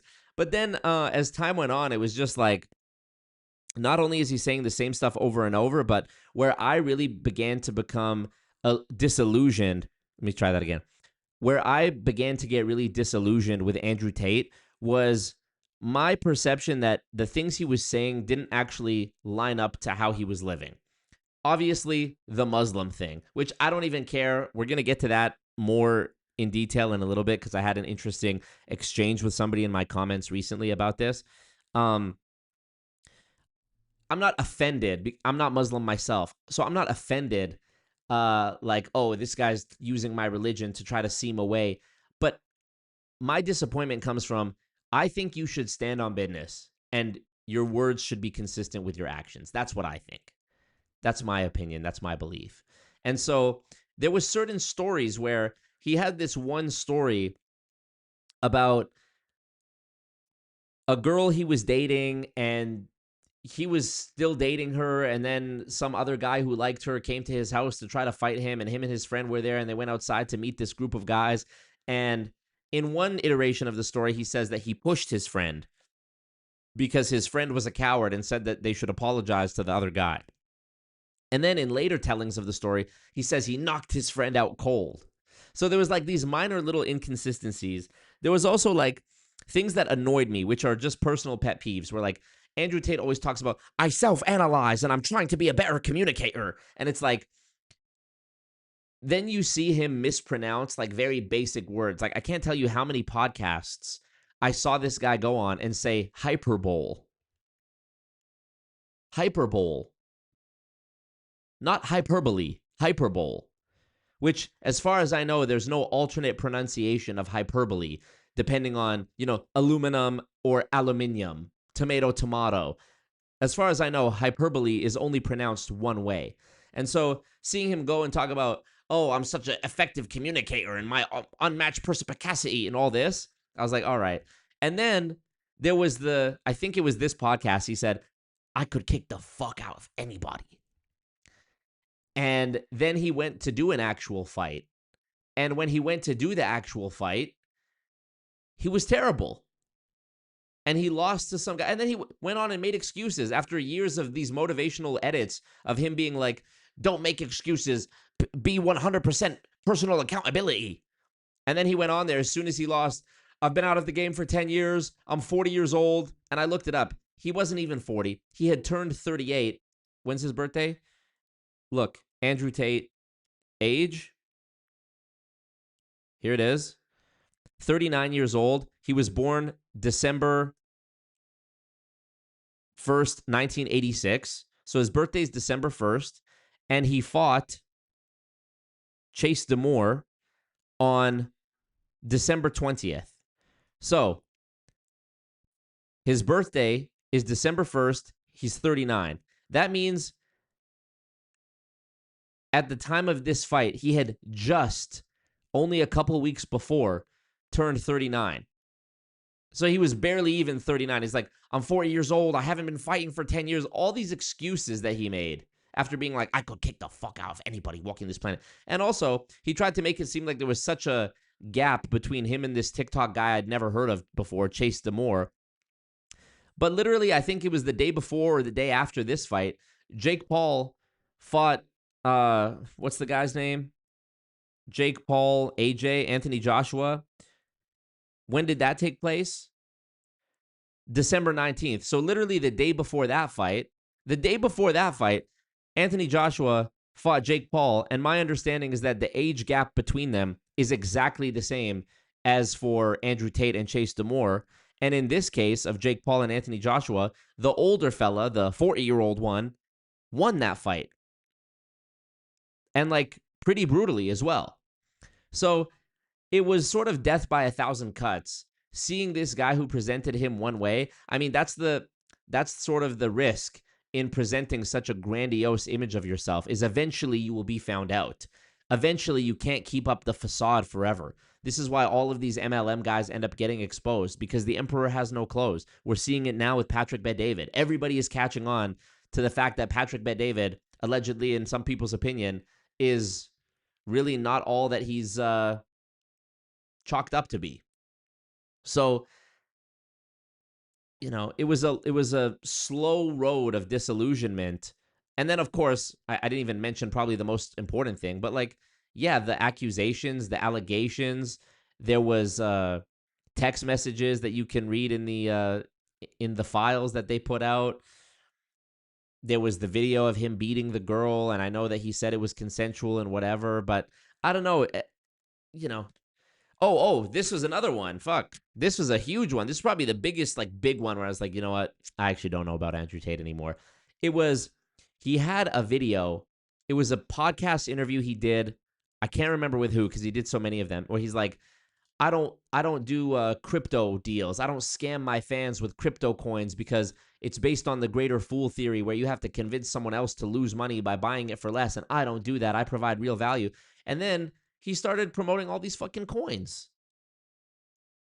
He went on like a spree of promoting shit coins that got rug pulled shortly after, he got involved with them, if my recollection is correct. And then also when he became the, I think, CEO of Misfits Boxing, when he became the CEO of Misfits Boxing, he did like a sponsorship deal with Duel, the gambling platform. And it's like, aren't you supposed to be Muslim? And you're promoting a gambling platform, something you said you wouldn't do, if my memory serves me correct. So, there was all this nonsense. And then also this is another thing. Him saying like, oh yeah, these allegations, the webcam business, the number kept changing. Oh, that was 7 years ago. That was 5 years ago. That was 10 years ago. That was 15 years ago. He kept changing it as time went on. And I distinctly remember in this video, this podcast interview with Tom Segura, he mentions that his brother, in present tense, is making 200 grand a month from OnlyFans. Let me see if I can find it in the transcript and show you. If the transcript here, OnlyFans. Here we go. Okay, here. So he's saying this in present tense. Watch. That's tight. Yeah, I'll do that. Second, my brother runs a company that manages girls on OnlyFans. Present day context, he's saying this. Not my brother did. Not my brother used to. My brother does. December 29th, 2021. And so he's saying that about the OnlyFans agency thing, managing girls who are on OnlyFans. He's saying that that's an active pursuit in 2021, late 2021, practically 2022. So for them to be like, oh yeah, the webcam business, that was 10 years ago. That was, I mean, granted, for the sake of clarity, I know that OnlyFans is a different thing than webcamming. So it is still, within the realm of truth and possibility that the OnlyFans thing, that the webcam thing was several years prior to this.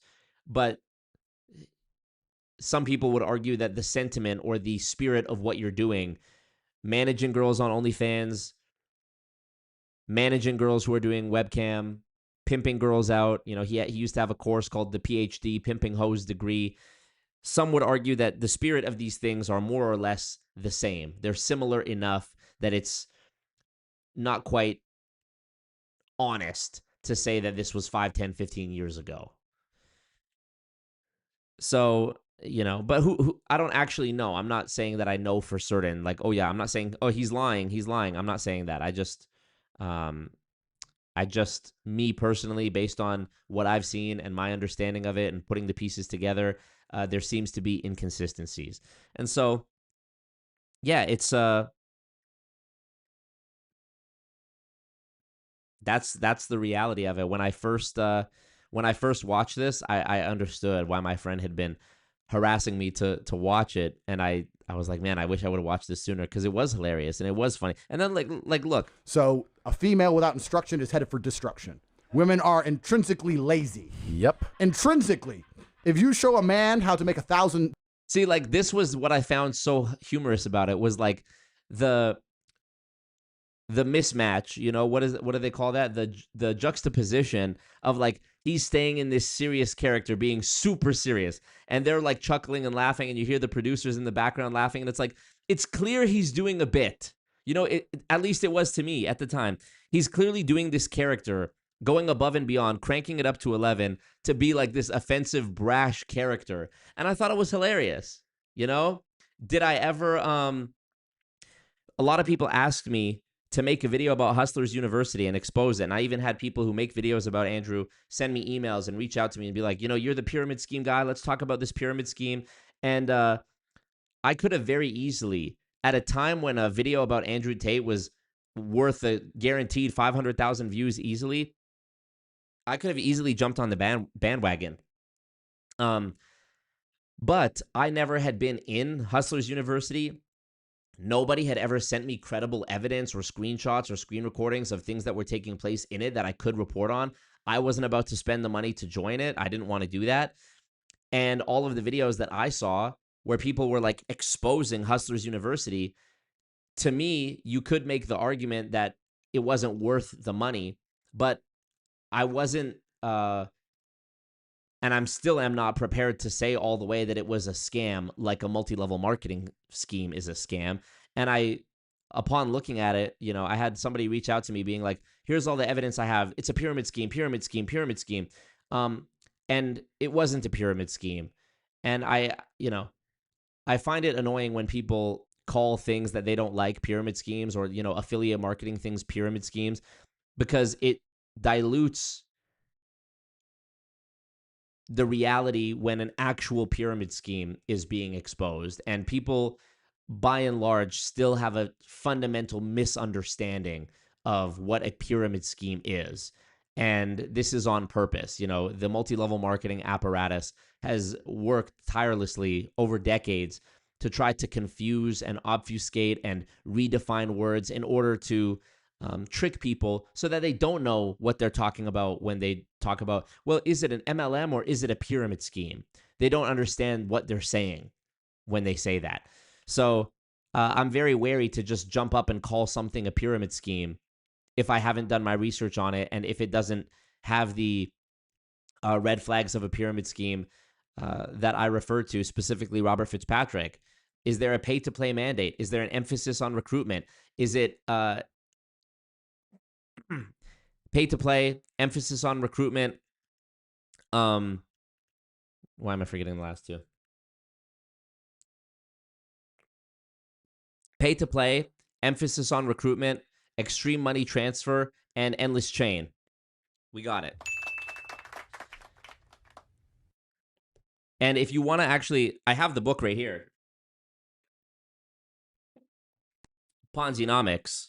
You can see my book is all marked up. I'm due for another read-through of it. But this book tells the story. This book will help you to understand.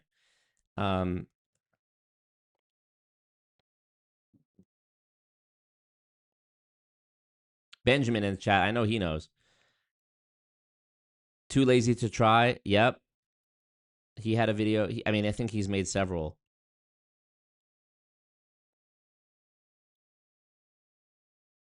Sorry, 1 second.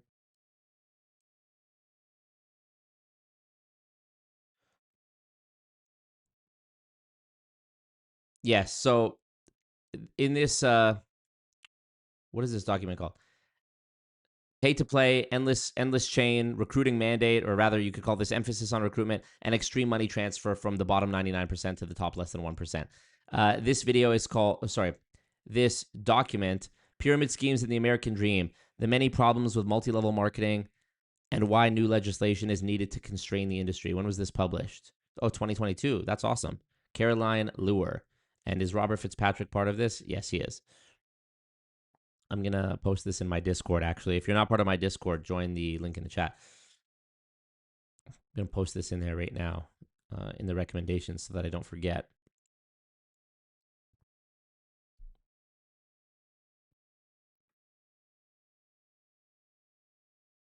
Okay, it's there. So yeah, I actually think it's harmful when people call things pyramid schemes and they just simply don't know, or they're not a pyramid scheme. It could be a scam, it could be scummy, you know, it could be destructive and manipulative and all these other things, but don't call it a pyramid scheme if you don't see the pay-to-play mandate, the endless chain recruiting model, the emphasis on recruitment, and an extreme money transfer from the bottom 99% to the top less than 1%. All right, next, I want to talk about this. So this is what I have on Patrick Bet-David for the day. The Andrew and Tristan Tate thing, the Gen Z thing, the Matt Rosa thing, and I'm sure there was another thing. Somebody remind me. The Gen Z value. Oh yeah, the sister thing and the PP clip thing. Oh yeah, and the work culture thing about would you fire somebody who doesn't go to happy hour? Absolute madness. Are you a Boondocks fan? I don't think I've ever actually seen a full episode of the Boondocks. I've seen clips and it looks funny. Jeff Miller says everything I've heard and learned about the Tate brothers has been against my will. Trevor says Andrew ended when the guy in the pink gloves who could barely fight beat him and he looked super weak and unfit doing it. Yeah, very strange. Very, very strange. R.I.P. Kevin Samuels. I think if Kevin Samuels hadn't died right as Andrew Tate was coming up, Kevin Samuels would have gone on to be like the biggest thing, because he was talking about these like relationship roles and gender roles and stuff, but he was not nearly as, you know, fiery as Andrew Tate is, or, you know, vitriolic, dare I say. Okay, I want to talk about this. Let me see if I can pull this up. Rob, pull up the... Okay. So, on my last stream, which was about Pat's Fatherhood Masterclass that I cut these clips from, I got some comments here. Let me provide you the full context, okay?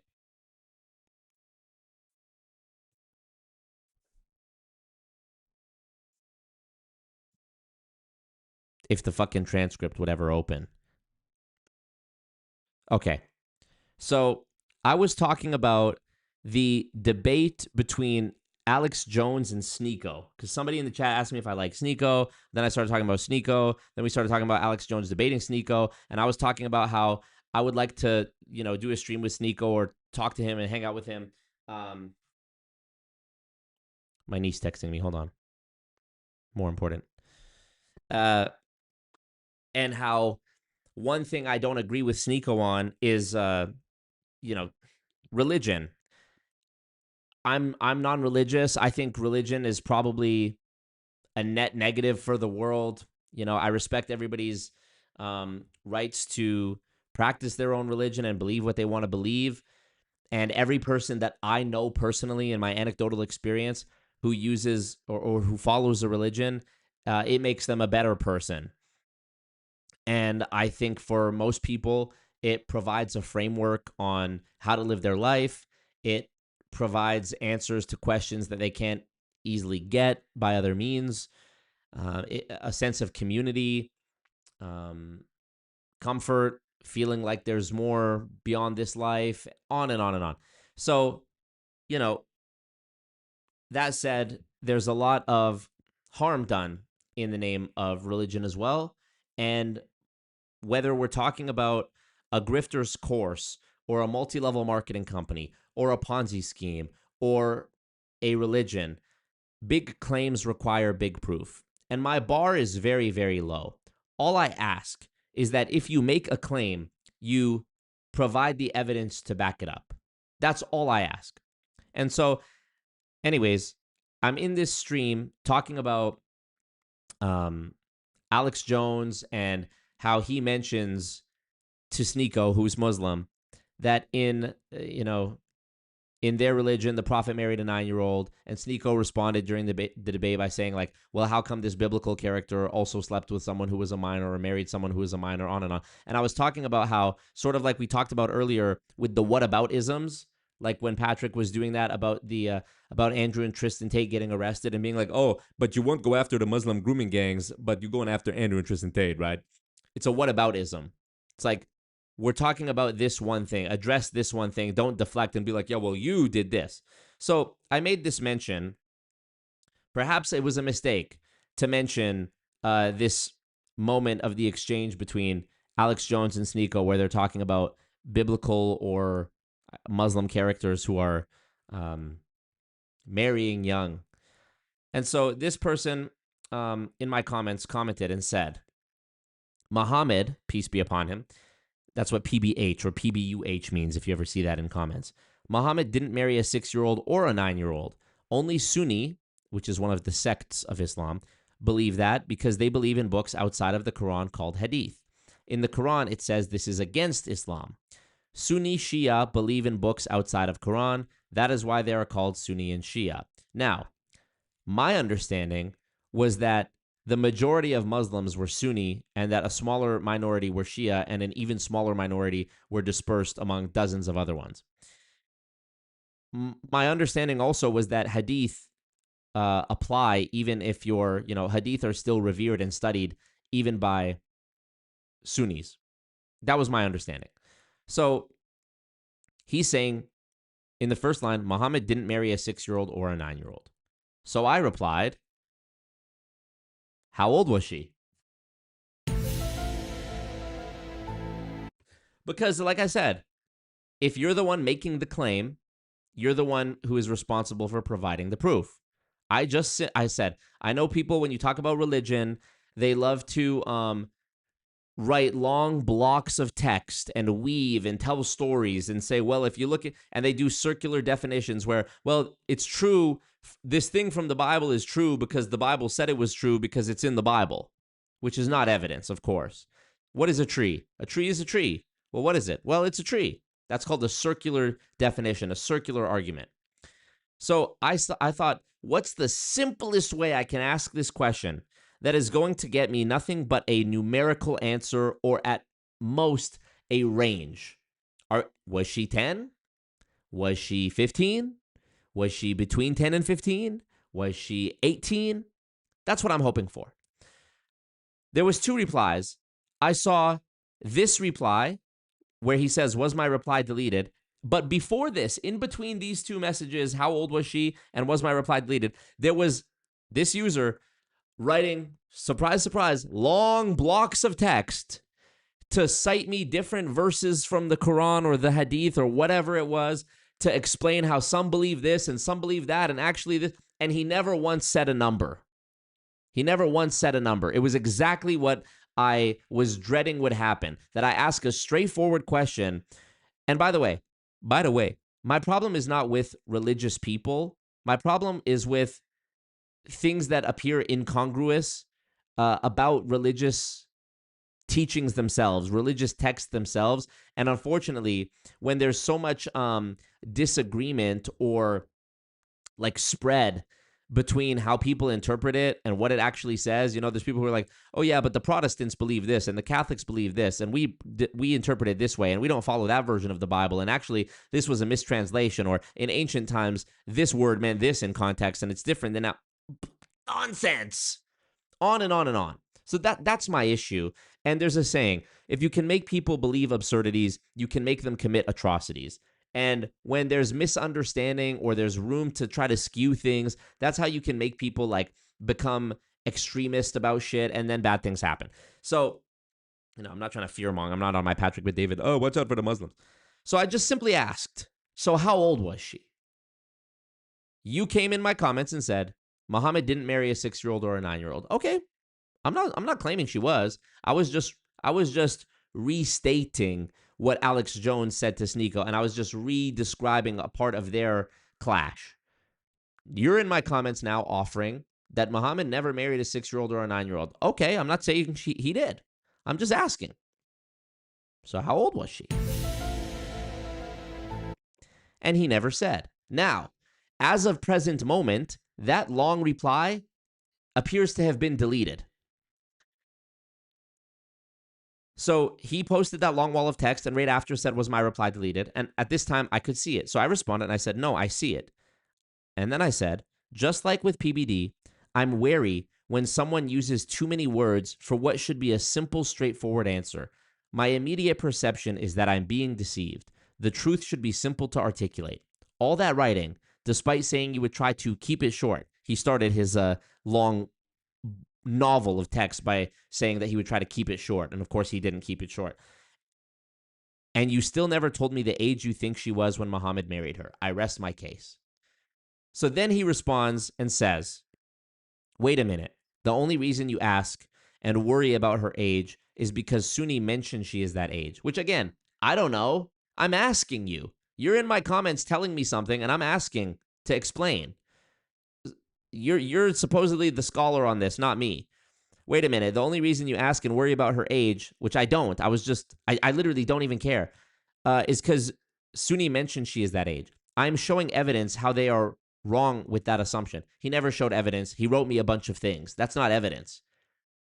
Again, circular definitions. You can't say this thing that happened in the Bible is true because it happened in the Bible. This thing that happened in the Quran is true. If you can't comprehend that, my guy, I lost a lot of respect for you. You are the guy posting over 3-hour videos to be detailed and factual. I guess your videos are one thing, but your true self is just like PBD.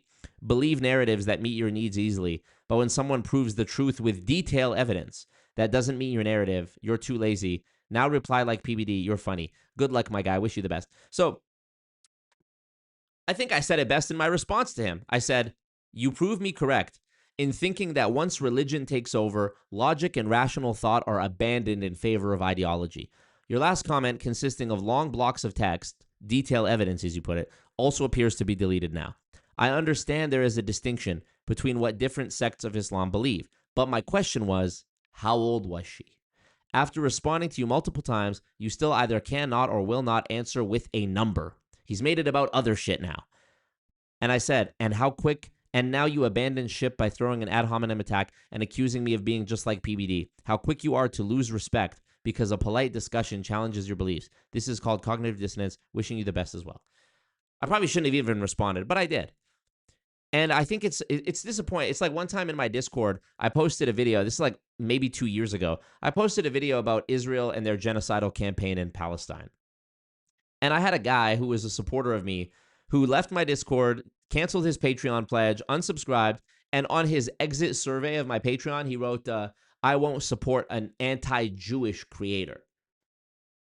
Nobody said nothing about Jewish. Nobody said nothing about, But this is what I mean, is like, if you dare challenge a religious ideology that somebody holds, that's part of who they are, it's very common or easy for them to feel like you're attacking them personally. They can't separate themselves from the belief they have. And look at this guy who's presumably a fan of mine watching my stream.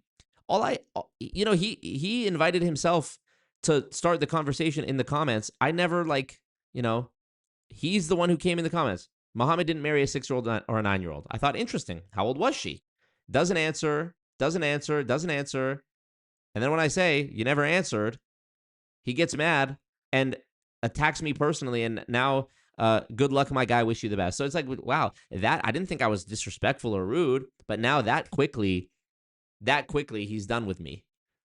Just like the other guy who was a fan is just immediately done with me because I don't fuck with blowing up children. Okay, so if you don't like blowing up children, you're an anti-Jewish creator. And if you don't like sleeping with children or somebody sleeping with children, presumably I'm an anti-Muslim creator. This is what I mean. Nonsense. If you make people believe absurdities, you can make them commit atrocities. Now, this is not an atrocity being committed, but you get my point. Then there was another guy who joined the comments. He said, at that moment of history, a 9-year-old woman was very different from today. She didn't go to school, and she could be able to have a child. She was raised to be a wife from 4 years old. Of course, in today's life, that is very different. It's surely not okay. And rules in Islam can be modified based on the time we're living in. So I replied to this guy too. And I said, interesting. I understand the cultural relativism of the times. Things that are deemed unacceptable now were not always so, and vice versa. That said, do you agree that a child of 9 years old being betrothed to a man old enough to be her grandfather should be acceptable today? I was not aware that rules in Islam can be modified based on the time we're living in. My understanding was that Islam and the Quran were the final word of God. Is this not the case? Oh, we have a reply. Oh, no, it's not a reply. It's the same one. For some reason, it's showing them twice. So, I mean, maybe this guy's not going to respond. Maybe he hasn't just hasn't responded yet. But my understanding was that in the story of the Quran, the Prophet was 53 years old when he married this wife who isn't 6, isn't 9, but they won't tell me how old she was, as though I don't have the ability to go Google it myself. But I ask just to see if they will be honest with me. I ask just to see if you will tell me the truth. And of course they don't.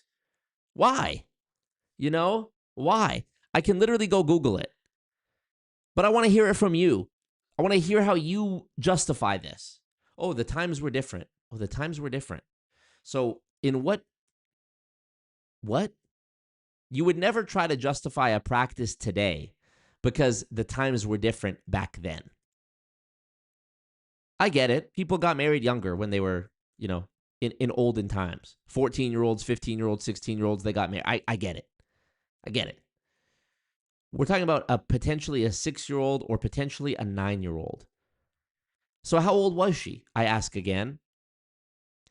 Was she 10 and he was 53? I would still say that that's fucked. Was she 13 and he was 53? I would still say that's fucked.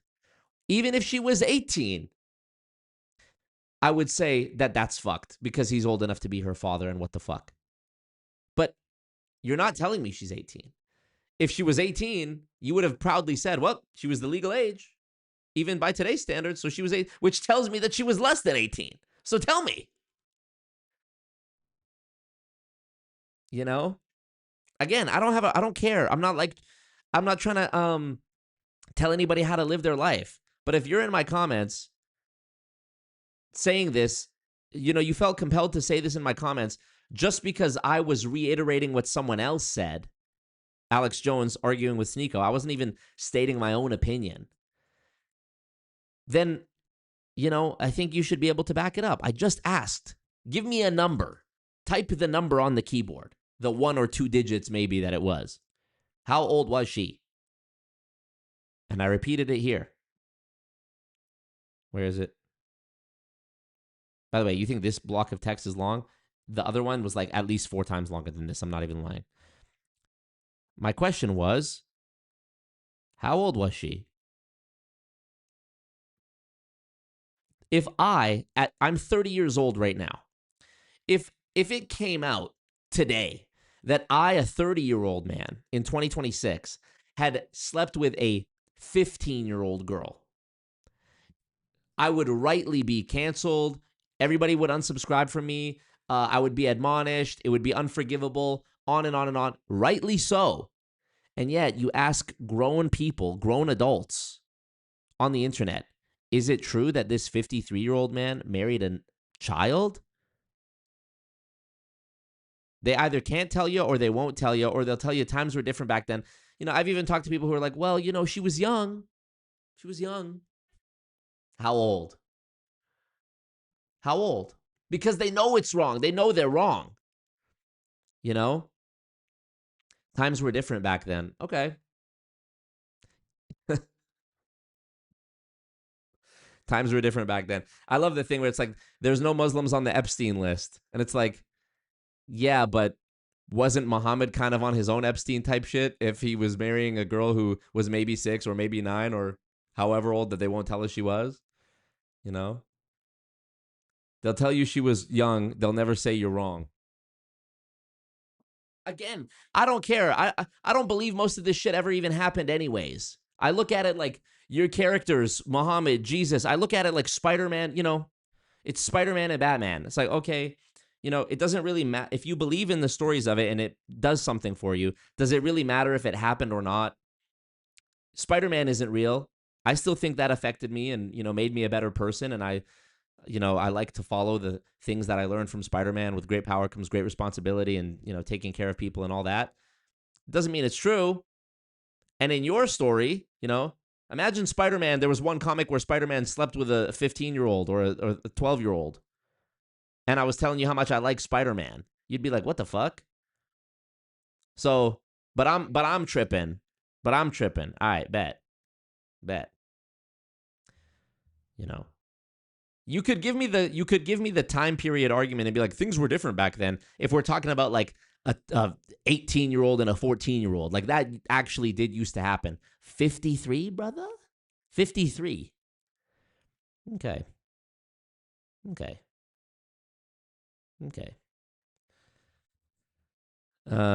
Oscar says Kevin Samuels also wasn't a bit true.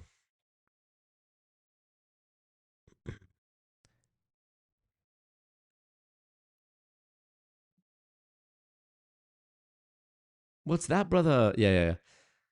Julissa says, I'm a woman of faith. However, you can't argue why something is with someone who doesn't believe the Bible or Quran to be authoritative using references from them. True.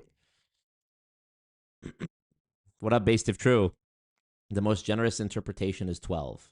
Yeah, and I think, tell me the truth. Tell me the truth. Based if true, look at you. You're killing it. 85,000 Bombaclaw subscribers. Holy, I haven't looked at your channel in a minute. You're killing it. We love to see that. Adonis says a lot of different narrations about how old she was. This is what I mean. You talk to religious people, they'll be like, oh, that's a mistranslation. Oh, that's from this book. Oh, we don't believe that. Oh, that's these people. Oh, those are extremists. Or that doesn't mean what it means. Or in context, it meant something different at the time. Drivel. Donna says you say you don't care, but then you do care. I didn't care. What I'm saying is I don't care like to begin with. I wasn't even invested in that conversation. I was just reiterating what Alex Jones and Sneeko were going back and forth about. This guy's in my comments being like, defending it, trying to be like, by the way, she wasn't 6 or 9. So then I was like, okay, humor me. How old? You know. Anyways, but I don't care. I truly don't care. I think it's okay. I think it's fair to ask the question, but I also think we can judge history from a very different lens, especially since the facts aren't even correct and we know there's been a whole lot of lies. Yeah. Well, then say that then, you know, say, well, we don't know. Say we don't know. But it's not, but I sure hope it wasn't 6 or 9 years old. And if it was, that's fucked up. Say that. And just, you know, I have this picture here. Didn't mean to zoom in. This is a picture from, I finally got the pictures back. This is a picture of me and Norman Finkelstein from 2 weeks ago.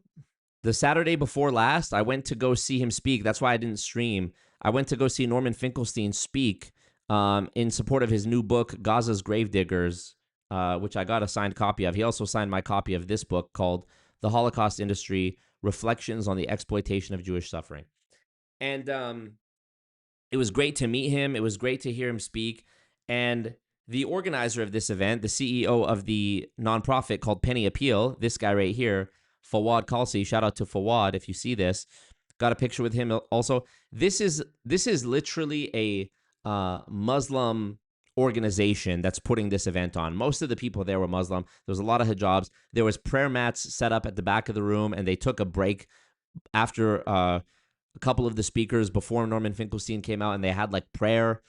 And I thought it was a great event. And I'm going there to a Muslim event to see a atheist Jew speak about Middle East conflict. I love everybody. You know, I get along with everyone. Like I said, of all the people I've ever met in my life who subscribe to a religion, it's only ever made them a better person. But let's not act like there ain't a lot of nonsense that be coming with it sometimes too. That's all I'm saying. And so I bring this up because I just wanted to show this picture anyways, but also to make the point, like, look, I'm pro humanity. I'm pro doing the right thing. And in life, you're going to meet people who are religious that do the right thing and are good. And you're going to meet people that are religious and do the wrong thing and are bad and try to hide behind religion. And that's a shame. But I don't use that.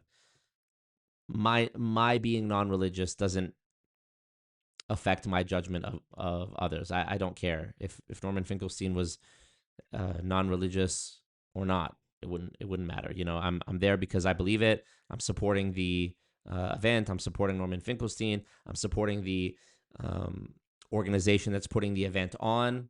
Doesn't matter to me whether they were an atheist group or a Muslim group. They're collecting money to give to help children who are being blown up. That's what I care about. You know. John Reardon, what up? I'm 51 and teach English at a Japanese high school. My friends say I'm lucky because the... Hey, yo. My friends say I'm lucky because the girls' uniforms are cute. The reality is that JHS talk nonsense. What is JH? Junior high? Dude, you need to get new friends. What? You're an English teacher at a Japanese junior high school. My friends say I'm lucky because the girls' uniforms are cute. Where's my Chris Hansen soundbite? Where is it? We need it. Wagwan. Wrong one. Long drive. You have a hard time finding the place? The reality is that junior high school talk nonsense and reek of stinky hormones after PE class. What the fuck?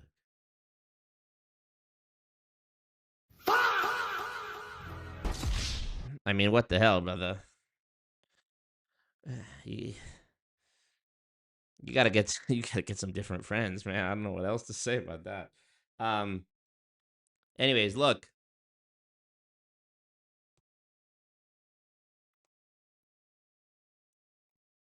I'm gonna head out for real. I not the note I was planning to end this on, but I'm sure there's definitely some good clips from here. Still 200 people in here, man. I love y'all. I just died on your own tonight. Thank y'all for being here. Atheist Drew is hilarious. The Discord link is in the chat. It's free to join. AlwaysMarco.vip, my new VIP membership site. There's going to be a lot of content on there. Soon come. Is still free to join. If you want to book a one-on-one call with me, or if you want me to do a Patrick Bet David video, custom video for you, shout out for a friend or birthday or something like that, go on the alwaysmarcomerch.com and book a 30-minute call, and then just put in the dialogue box like what you want me to talk about and who it's for, and instead of doing a call, I'll do the custom PBD video for you with the background and everything. And what else? Instagram Always Marco, TikTok Always Marco. You get me. We'll be back. Appreciate y'all. Saturday. I always post in the Discord when I'm going live. So if you don't get the notification, you'll get it in there. All right, everybody. Bye bye. All right, peace.